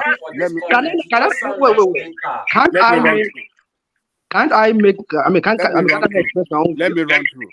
So, he's not my man, but look, rational mind. When it's time to give it up, just give it up. Giving it up or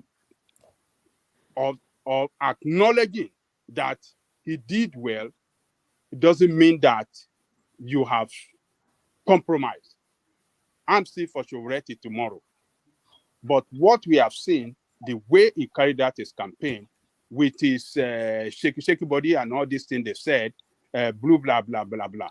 This man never rested one day. Every day he was on the campaign trail, covering every part of this country. He did very well, and it paid off for him. Atiku is the one, when I was saying it here, some people are saying, oh, Atiku should abandon, Atiku should do away with Wike. Kulata was one of them. He said, oh, you should just break them into pieces. And he said, well, I was saying then that, look, Adete only funwara, but only dawaranu. That is what Wike represents. That is what Wike represents. Look at what Wike has done. So Atiku grit, Atiku a lack of leadership that, lack of leadership that leadership of it lacked that leadership that can, unite people. He cannot unite people. That He's is the unifier now. They call him unifier, but it lacked that leadership skill to unite people, and that is what killed Atiku. If Atiku had got those 5 governors with him, like Wike and others, maybe things would have been different. Maybe the campaign will have been stronger. The way we didn't even see him in the campaign. We saw his campaign, but you don't see that energy in his campaign like you see that of Obi and TINUBU. You didn't see that energy. It's not driven with energy. So Tinubu has done well. I mean, it pays off for him. Obedient. You got to congratulate this guy. If he's declared the winner, let's bygone be bygone. He has won. Let Obi start.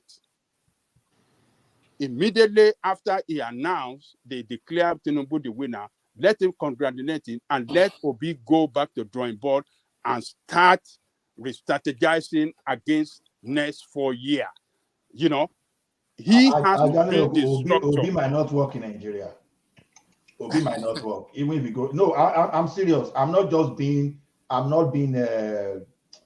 trying to be sarcastic or trying to hit at them.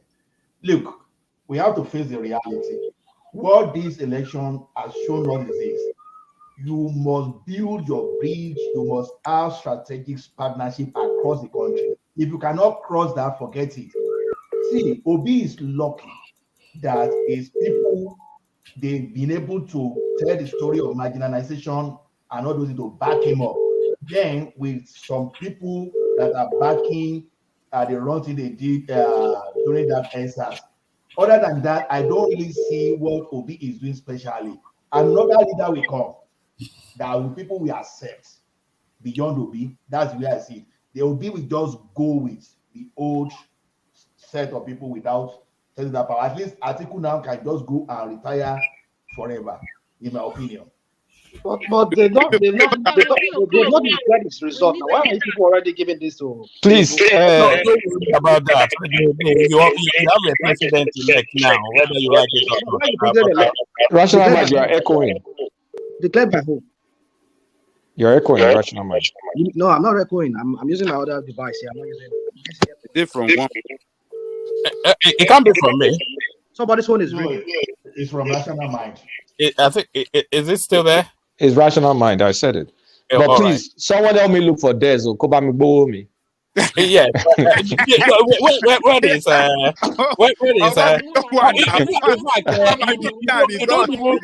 don't even need Des. So no, you don't need Des. But láti gbọ́ announcement láti rí officially. Labour Party won. Yeah, but we need them to be here to acknowledge that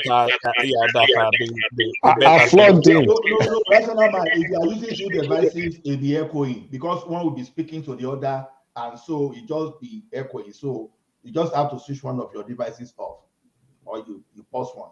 Remember when Jafar used to come here, and I'm only talking about Jafar because is in the comment section. Jafar, the 80% man. I wish he accepted my bet. We don't know the North. We don't know the North. We know the North better than you, Jafar. Jafar told us that TINUBU is the only candidate in the South. But excuse me, guys. Let us talk for a bit. I mean, you're echoing, Rational Mind. You're echoing. Am I still echoing? I think it's Rational Mind. Rational Mind. Yeah, you are echoing. Echoing. Oh my goodness. All right. Yeah, if you look at the screen as I speak, you see your thing woofing. Rational Mind. Unfortunately or fortunately, Tinubu is the president-elect. So Kulata is pulling the figures to tell you that we've seen them celebrating in Tinubu's situation room. That's your president. So there it is. You know, so you tried your best, but alas, you know, Tinubu always wins. That's just that's one of the things that are the standards in life. Tinubu always wins. Let me give you a breaking news. Nigerian bonds post massive gains on news that Tinubu will win. Of course, I mean they know what his quality is now. Of course, that would be the case. Wow. You know, Kulata, something surprises me. Labour Party wins in Lagos State, and yet they have no senatorial candidate that wins the election. They weren't expecting this, honestly. The whole Labour Party thing. That calculation is not completely. I don't know. I don't want. I can't put my head around. Wait, it's because they didn't win any senatorial seats. Federal senatorial candidates. That means see, there's none, zero. I was just somebody sent it to me now. Like, did they have candidates? That's another thing. They didn't feature candidate because if they had featured a candidate, that candidate would have won hands down, possibly. All the yeah. three senatorial candidates in Lagos State won. So I think there is Are you thinking conspiracy theory? kind of. It's not conspiracy. They focus so much on the grabbing presidency, the on president. Obi Exactly. alone. That's what they want to do. Yeah. We keep analyzing it here that there are some kind of dream you don't try. Now, calling for cancellation is the most ridiculous thing you can ever hear. So even if you cancel 1,000,000 times, can Labour Party win? It's one of the most ridiculous things. So they want to make it a Kakakekuma Jesse, that's what they want. They want to, even some people who started calling for the military. Can you imagine how ridiculous people can be? As if military is not part of Nigeria. Whose phone is ringing? Oh, maybe one man. Because that is London ringtone.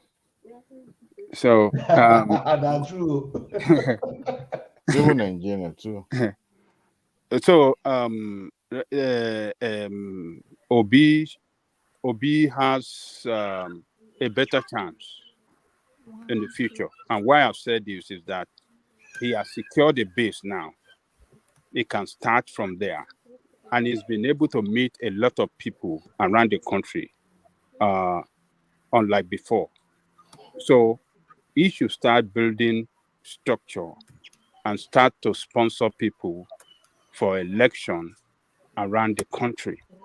And by doing that, he can start building that structure that can propel him in the future for his presidential ambition. So he has done well.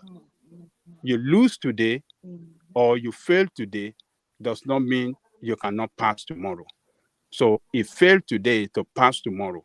He has gone through an experience he never been through before with this presidential campaign that is carried out. He has given him that knowledge. He has, enable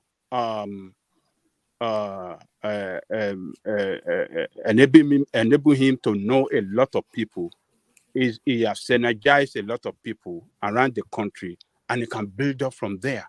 TINUBU started with one state, just with Lagos State, and he spread the tentacles of his political empire across the country for several years, and it pays off for him today. So Obi can start this. Obi is even lucky from nowhere to become a one of the frontline politicians in Nigeria today, and he captured the whole East without bribing, without paying, without giving shishi. That's a remarkable achievement. So, and that is what Soludo was calling on him to do in the article that he wrote against him, that part 1 article. Maybe now, after the result, after President TINUBU is declared, maybe he's going to come out with part 2, So, but this part 1, he advised him, come to Abga, let us develop Abga, let us capture our Igbo land first, and then we can use our base to now use our base to now negotiate for power around the country and connect to other parts of the country politically for the good of and the interest and promote the interests of Igbo people. So Obi should be able to see that now. This is a success. This should be a success story for him. This performance, and it can build up from there. I think we have to give it to him that he's a regional champion. He's a regional leader. It is not easy to be a regional leader. That was what Azikiwe did. He was a regional leader. Aula was a regional leader. Aminu Kano was a regional leader. So he emerged as a regional leader now.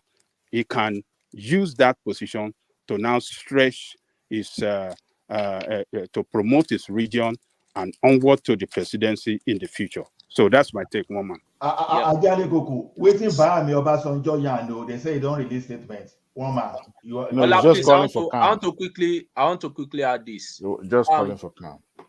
I want to quickly add this. Another thing we need to see from Obi's parties, since TINUBU will be the next president in 8 years, possibly to go back to the north for another 8 years. By default, it will come to the southeast. Let's say if you want to look at it, what should be done ethically, you know. But it is now left for a far-sighted politician in that space to start building his structure so that as at the time to come back to the south, if that will still be the norm, they will have all bragging rights to say it is their turn. But at the end of the day, to be that politician in that space that is patient enough to build the structure and have that spread across the country in the next, I think by default now will be 16 years. If I can I say something? Yeah. See, the way Nigeria is now, it's not favorable to Igbo people. That's the truth. That's the truth. Yes. And so the only way it can be favorable is if you restructure the country in such a way that when you want to rotate to a particular geopolitical zone, it stays there. Nobody contests with you. That's what people should be fighting for now. And you will still have a Judas Iscariot like Atiku Abubakar. No. Guys, quick news. APC takes Jigawa 421,390. Yes, PDP 386,587. Labour Party 1,889. Yes, even I think Obi even had more votes in the northern space than Kwakwanso Sef, Abi. I think they are somehow close the last time I checked. In Northeast, yes. In Northeast. For new. So no, because of Christian population. You know, this thing is on ethnicity, religion, and class war. Class war is more pronounced in Lagos. That is why Obi can win. Take the educated people out of of Lagos State. Take Igbo people out of Lagos State. Take Christian out of Lagos State. No way other than the heaven that Obi will defeat TINUBU in Lagos. So as we're saying, if you want to do rotation, who could know say you want to put it in the constitution, state it there, capital. But make sure that if you want to go that calamitous way, just make sure that you reduce the power of the president. You know, you reduce it in such a way that the president cannot single-handedly control the army. They cannot just make it almost ceremonial, so that people will not be able to get on one another's neck just to get to that place. So you allow the leaders of the region to find a way to use their resources to develop their region. That's the way, because if we continue with this type of constitution we are using, honestly, I think we are just playing with official. I don't let me just mention it because don't think everything will cool this way. Yeah, expect the Southeast region to go back to IPOP now. They will definitely go back to IPOP, whether we like it or not. So whosoever becomes the president, you need a serious job to reconcile the country. You need a serious job to Yoruba may be happy now because TINUBU is there, right? It just means TINUBU is there. If TINUBU had not won this thing, it would have been another story too. Ola, do you guys agree that this is the first Yoruba president? Yep. I think no. Because see, the North won this by the victory. Do you understand? No, I'm not talking about who gave him the victory. I'm talking about this is the first Yoruba candidate that majority of Yoruba wanted as president and became president. No, Obasanjo was rejected by Yoruba people. This guy is no way. Yoruba still rejected Yoruba to still reject TINUBU. See, no. Let me tell you one thing. No. I disagree. The results coming out does not show that. Lagos is not Yoruba. The result may not show that, right? The result may not show that. But I'm still telling you, without the support of the North. No, that's not the point I'm trying to make. We're not talking about how he got there. Okay, I'm saying this is the first Yoruba candidate that majority of the Yorubas voted for and won. That's my point. No, you can't say majority of Yoruba. What do you mean by majority? But out of all the Yoruba that voted or Yoruba states that voted, he won the majority of it. Obasanjo lost Yoruba states. But Obasanjo won all the Yoruba states in the second term now. That's second term. Now I'm talking about our initial wish. Second term is already there. Initial wish was Yoruba. No, a candidate. Abifala was our candidate. He was a candidate now. Oh, then Lule anyhow. Let 10%. We 10%. No good state. Let Yoruba alone. Let Yoruba alone. I bet you TINUBU will not be there. Those people that won this election for TINUBU are those we know it's the North that won it for him. That's no argument there. I'm talking about. I agree with Kulata. I agree with you. I'm talking about from a wish. Awolowo was our wish. He didn't make it. Yes. If TINUBU eventually becomes the president, we don't know the power that those governors that No, hold on. Do you not understand what Kulata is saying? Kulata is saying that this is the first time the Nigeria will experience a Yoruba president, and not because Obasanjo, of course, there was a military person. It wasn't really the Yoruba wish. It was Falaye. Awolowo would have been a Yoruba president. Abiola could have been a Yoruba president, but TINUBU is the first time now Nigeria will have a Yoruba president. No, is that what you meant? Exactly what I meant. Exactly what I meant. And I still tell you that I disagree because look at all those. What's the name of this Afenifere man? Look at how Obasanjo and those people, prominent people in Yoruba land, campaign against this man. So this man actually waged war against. At the end of the day, which votes won? I mean, at the end of the day, Afenifere did not sway the votes. Look at the different states. Look at Ondo. Look at Ekiti. Look at Ogun. Look at. I mean, come on. You are missing one critical point there. There's no point to there's no reason to belabor the point. It's a very simple premise that I'm making. I don't want to agree with you, right? Kulata, let's listen to Ola now. Let's see who installed Ogun State president? Who installed Ogun State president? If I may ask you. Who is Ogun State president? Ogun State governor. Ogun State governor. I am TINUBU. Who helped Pakeredolu to secure that ticket in TINUBU. So who helped this guy that handed over to this thing, Fayemi, who helped Fayemi to win Ekiti State? TINUBU. So this guy pushed his candidate to that place. So the candidate now reciprocate. Forget about if you give it to Yoruba alone, Yoruba or Lotte anywhere. Or Lotte. You see, we know that we know we're all Lottes. We know. Don't let us give ourselves credit on what we didn't do.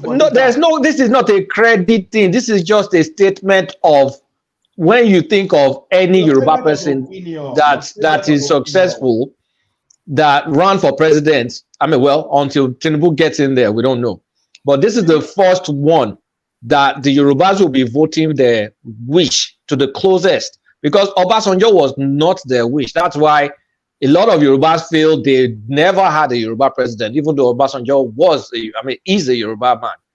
That's the point I'm just trying to make. It's a very simple point. It was very easy now because Yoruba versus Yoruba. So if Falaye had made it, if Falaye had made it as president, I don't think Yorubas will be trying to get presidency now. If Falaye had made it. If I had been Obasanjo in 1998 between Obasanjo and another ethnic group, you would have known whether Yoruba people were actually against Obasanjo that time. But it was Yoruba versus Yoruba. So the premises, not the premises, so not to compare even those two. But I'm still telling you, the Afrobaje, those people that install you as the president today are the one that can say they make you. So tomorrow, if TINUBU want to speak, those northern people, they can even shiregun, they can even say, if not because of what will you be there?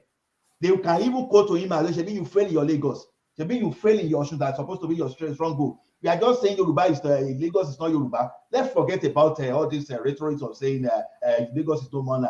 As far as we are concerned today, on the map, when you talk of the geographical location of Yoruba land today, you cannot strike Lagos out there because some people are saying Lagos is no man's land. I'm an Ekiti man. I cannot go and tell Lagosian that Lagos is no man's land.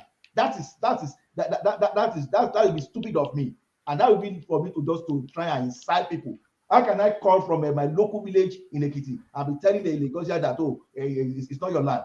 Even the land we are here today, they still recognize all those First Nation and all those people. So it is. I don't share the stupidity of. I'm sorry, I'm not really insulted. I don't share the stupidity of saying Lagos is no man's land. Of course, Lagos belongs to some people.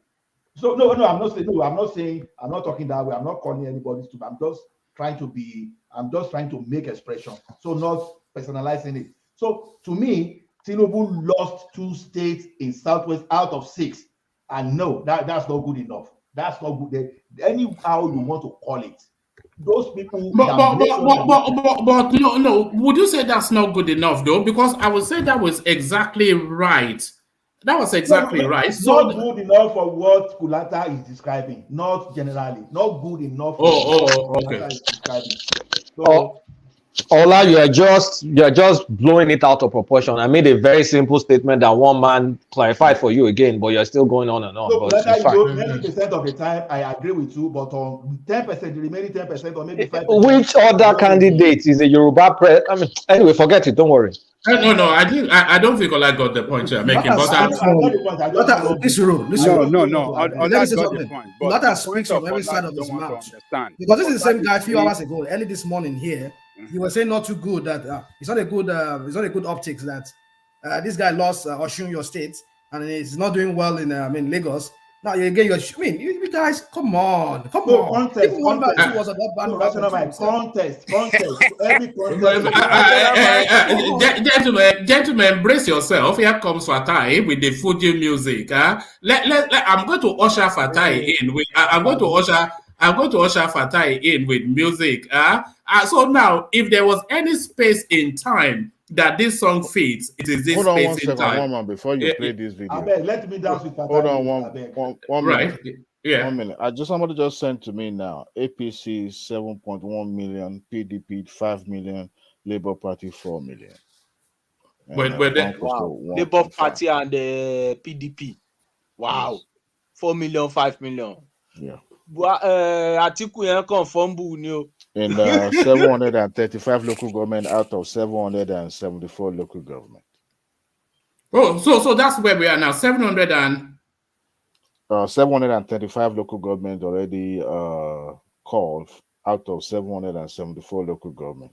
So there it is. We have a president elect. APC has 7.1, PDP 5.4, Labour Party 4 million, then the PP 1. Sorry. No, give me those ones again. 7 point what? APC? 7,109,729. And then PDP? PDP 5,481,703. Okay. Not quite 2 million, about 1.6 million lead. Kind of, but the number, the optics, is significant now. All right, let me usher Fatai in so he can come and glory in it. And you prepare yourself for big grammar. But let's usher him in first. There was this song, it was made for this moment.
And there it is, Fatai. So a golden moment in time.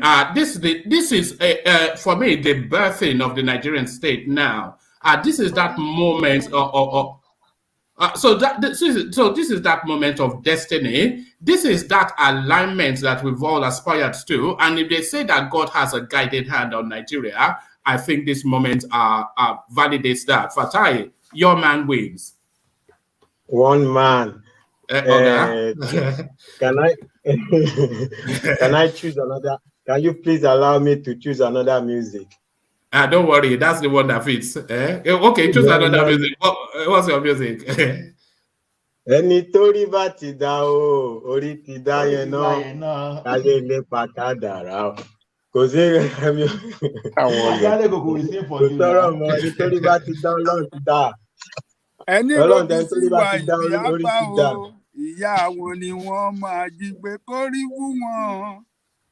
Ohun ẹ tá ṣeun a bàbá rò kò dání jẹ́ koko. tiwọn, a gbọ́ pé wọ́n jólúmọ̀ ẹ̀gbá rí láyé. Bàbá dání koko mi ò mọdé gbogbo bẹyẹn o. Ẹrù ẹlẹ́rù ló ń gbé kárí. Wọ́n fẹ́ wọ́n fẹ́ gbé kórí fún wọn. Ohun tá a bá rò kò jẹ́ tiwọn, a gbọ́ pé wọ́n jólúmọ̀ ẹ̀gbá rí Ọlọ́run láyé. gbà mí o. Bàbá mi ẹ ṣé gan, bàbá mi ẹ ṣé gan. Fatai, for me, this is the best thing that has ever happened to the Nigerian state. What says you? This will be the best thing that will happen to Nigeria state. We had an opportunity, right? So we've had the likes of Saldana. I don't think he became president. Zeke was like kind of like great Zeke. Those were high brain function people, but there was too much politicking with regard to Zeke's situation. We almost had Awolowo. If you had Awolowo, you wouldn't have lost so many decades, many Nigerian generations, our parents, our like that, those generations were just lost. Nigeria was just spiraling down. If we miss this opportunity with TINUBU, among these people in the race, we will have a lot of problems. But I'm very happy TINUBU won. It's I don't even know where to start. I am very happy. I don't know. Fatai, I'm very happy. Fatai, yeah.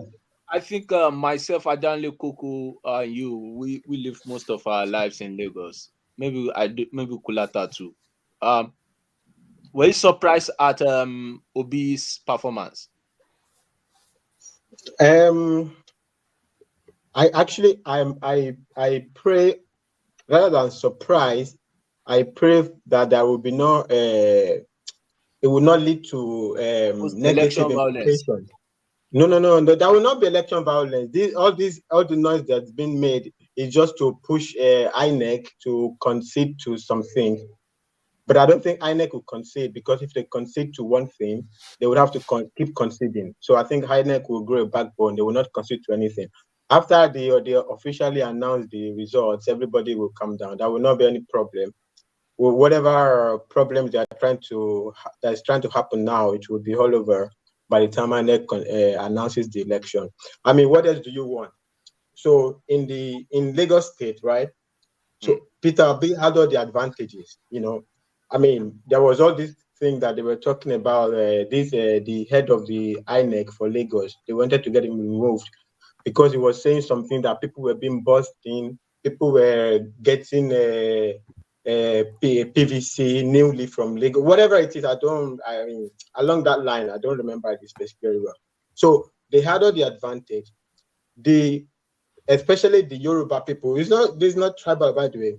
They didn't have the advantage because we had petrol scarcity, we had Naira crunch, which depressed which gave tremendous voter apathy, right? So TINUBU had no advantage in Lagos, even though it's supposed to be a stronghold. Not because, so I see this as a baseline. TINUBU couldn't go lower than this in Lagos, and if TINUBU had if everything was on the average, on equal playing field for everybody, right? I think TINUBU would do better than that in Lagos. I don't understand how Buhari disadvantaged his own party to advantage everybody. But it's okay. It makes the victory even sweeter. So it doesn't matter. It doesn't matter at all.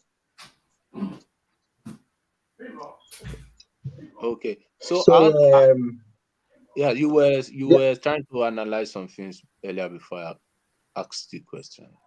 So you can go on. Yeah. I'm just saying, I don't know. Actually, I'm just looking for what I'm looking forward to, for me personally, who is going to be CBN governor or a minister of finance? Is it going to be Wale Edun or my own favorite, Yemi Cardozo? Yemi Cardozo, actually, I think he was the one that headed the team that developed the Lagos what they call the blueprint, whatever. I don't think you will put Yoruba in the CBN. I think they can put Commissioner Yoruba. It for doesn't Plan. matter. It doesn't Wale matter. Edun probably will be Minister of Finance, kind of. One of them. It So- does so not really put- matter. Do you think? Sanusi, the first Sanusi, the older one, was the CBN governor when Obasanjo was there. So there's no rules. There's no rule that says CBN governor and finance minister cannot come from Yoruba. So no. Yeah. So I have a question. Yeah. Do you see about what's it called? TINUBU restructuring Nigeria? Of Me, course, of course. Maybe second along time, some not first time. regional line. No, TINUBU doesn't care too much about regional stuff like that. I don't think He so. does. I think he does. When he was asked the question, he said, "When we get there, we'll talk about it." He does. Okay. But it's just that He tried to doing do the Arewa Western. this thing now. He tried to do Southwest regional integration. He played it. He uses a political term just to, not to go further. Even Ogunlewe actually portrays that when he was granted an interview on Arise News, because he was specifically asked if he's going to bring up what you just mentioned the term now, the structure, and he said, "No, when we get there, then we'll talk about it." The same thing. He started changing his tone too with the subsidy too, because he said at first he was going at it really hard, but he said, "No, we'll take a look at it and all that." Yes, and that was when he was praising El Rufai for being part of the group that actually work on the report on the restructuring. So, but I don't think he would do that during his first time. Probably it's going to be left for the second time and trying to, because there's no way somebody who is still going to be looking for second time will come up with such a huge departure from the past. It will be a political suicide. But I mean, we shouldn't be looking forward to it in the first place anyway. We shouldn't. I don't think TINUBU has a bone of doing too much tribalism. I don't even think there is so much of that in the Yoruba space to put every Yoruba everywhere. I don't see that as anything to worry about. I think it could restructure for a more balanced federal government. Okay, will not be too tilted towards. I think even they will understand it. Look at Buhari's administration; it's too tilted towards the north, so there could be a rebalancing. But I don't think it will. I don't see him very ethnic like that. All right, Fatai, you see this here? Oh, hold on. You see this here? Can you see? Is it the wine from what piece? Yeah. So this is the. You don't want Fatai to go to Ajana. No, don't worry. It won't do it. I will. So this is the whiskey that Awopi sent. So I did say we have to find a special location to open it. I wish Alexander Gomez was here. Won't you wait until the declaration of the Don't worry. Should I wait? Okay, we'll wait as Ajade Koko said. But all that we'll be opening this one. Let's wait until then. One man, don't let them play out Abiola. They will say we announce winner before the official announcement. So they are. Look at that. let them announce it by themselves. Yes. Oh my God. So there it is. Just exactly as it wasn't ever going in any other direction. And of course, I'm not even sure what the excitement is. What was going to happen happened. It was always going to happen like that, right? I mean, I don't understand all the anger, what is going on, right? So Peter Obi got a lot of support from, I call them the homeless big boys. So the PDP was fractured from what they call the new PDP, right? So this current APC is a coalition of three big areas: Action Congress led by TINUBU, CPC led by Buhari, and the new PDP led by Atiku, right? Okay, of course there was the Amechi stuff into it as well. So for this election, basically. Sorry, real quick for that coalition. CPC Lule in Castina though. Yeah, yeah. Here's my point. Here's my point. So this coalition, this election is basically this coalition against itself. There is no PDP. Atiku is supposed to reconcile the new PDP with the old traditional PDP, which at the time, since they have left and that PDP has crashed, Wike is the one holding it down. So the failure to reconcile the new PDP with the canonical PDP is what led to Atiku's downfall, right? So this new PDP, they are deep seated in the APC administration, and that's where all the confusion is coming from. So these people, I call them the homeless big boy, right? They need a home. There is no PDP right now. So when Obasanjo said Peter Obi is a needle with a thread behind or whatever it is, he's talking about these people. So these people just packed their support behind Peter Obi, and this is what delivered Peter Obi. But Peter Obi's vote was always going to be unpredictable. But the only thing predictable about Peter Obi's vote is uneven distribution of Peter Obi's vote. He could get 100% here, he's going to get 0% in the other side, and get 5% on the other side, and get 50% here and there. So it will not be uneven. It doesn't have a baseline that okay, minimum it will get this across board, then good luck from everywhere here and there, then it can prepare. So if you don't have that, and the Nigerian constitution or whatever or law has made it impossible for anyone with that even distribution almost across board to become president. You can't become president with I'm good. Even if I don't know, I think somebody said it even here earlier. Let's give. They are agitating. Okay, we give them another 1 million votes of Lagos, and so what? So what? It doesn't amount to anything, right? So I think, and especially if Obasanjo is writing in to say everybody calm down your nerve. That's it. It finishes it. Those are the people behind Peter Obi's tremendous outing. Like if you're looking at Peter Obi's campaign, during the campaign before Obasanjo's endorsement, Peter Obi went to see about Olubadan of Ibadan, where it was hosted. It looks like a kitchen. It was not even hosted apart from So, Fatai, let me quickly share something that somebody sent to me. It's from Bloomberg Africa. Nigerian bonds are posting some of the best gains in emerging markets as investors bet that the ruling party candidate, Bola Tinubu, who has taken an early lead in the election tally, will offer reforms to put the economy out of fiscal mess. So the market reacts. One man. How many times I said it here? Tinubu if Tinubu was a white guy, they would call him a genius. It's a tremendous, for me, it's been a tremendous disgrace that we burn down our homes so much. Tinubu would not be treated that way if he was a white guy. That guy is a genius. They know he's not an unknown quantity, even on the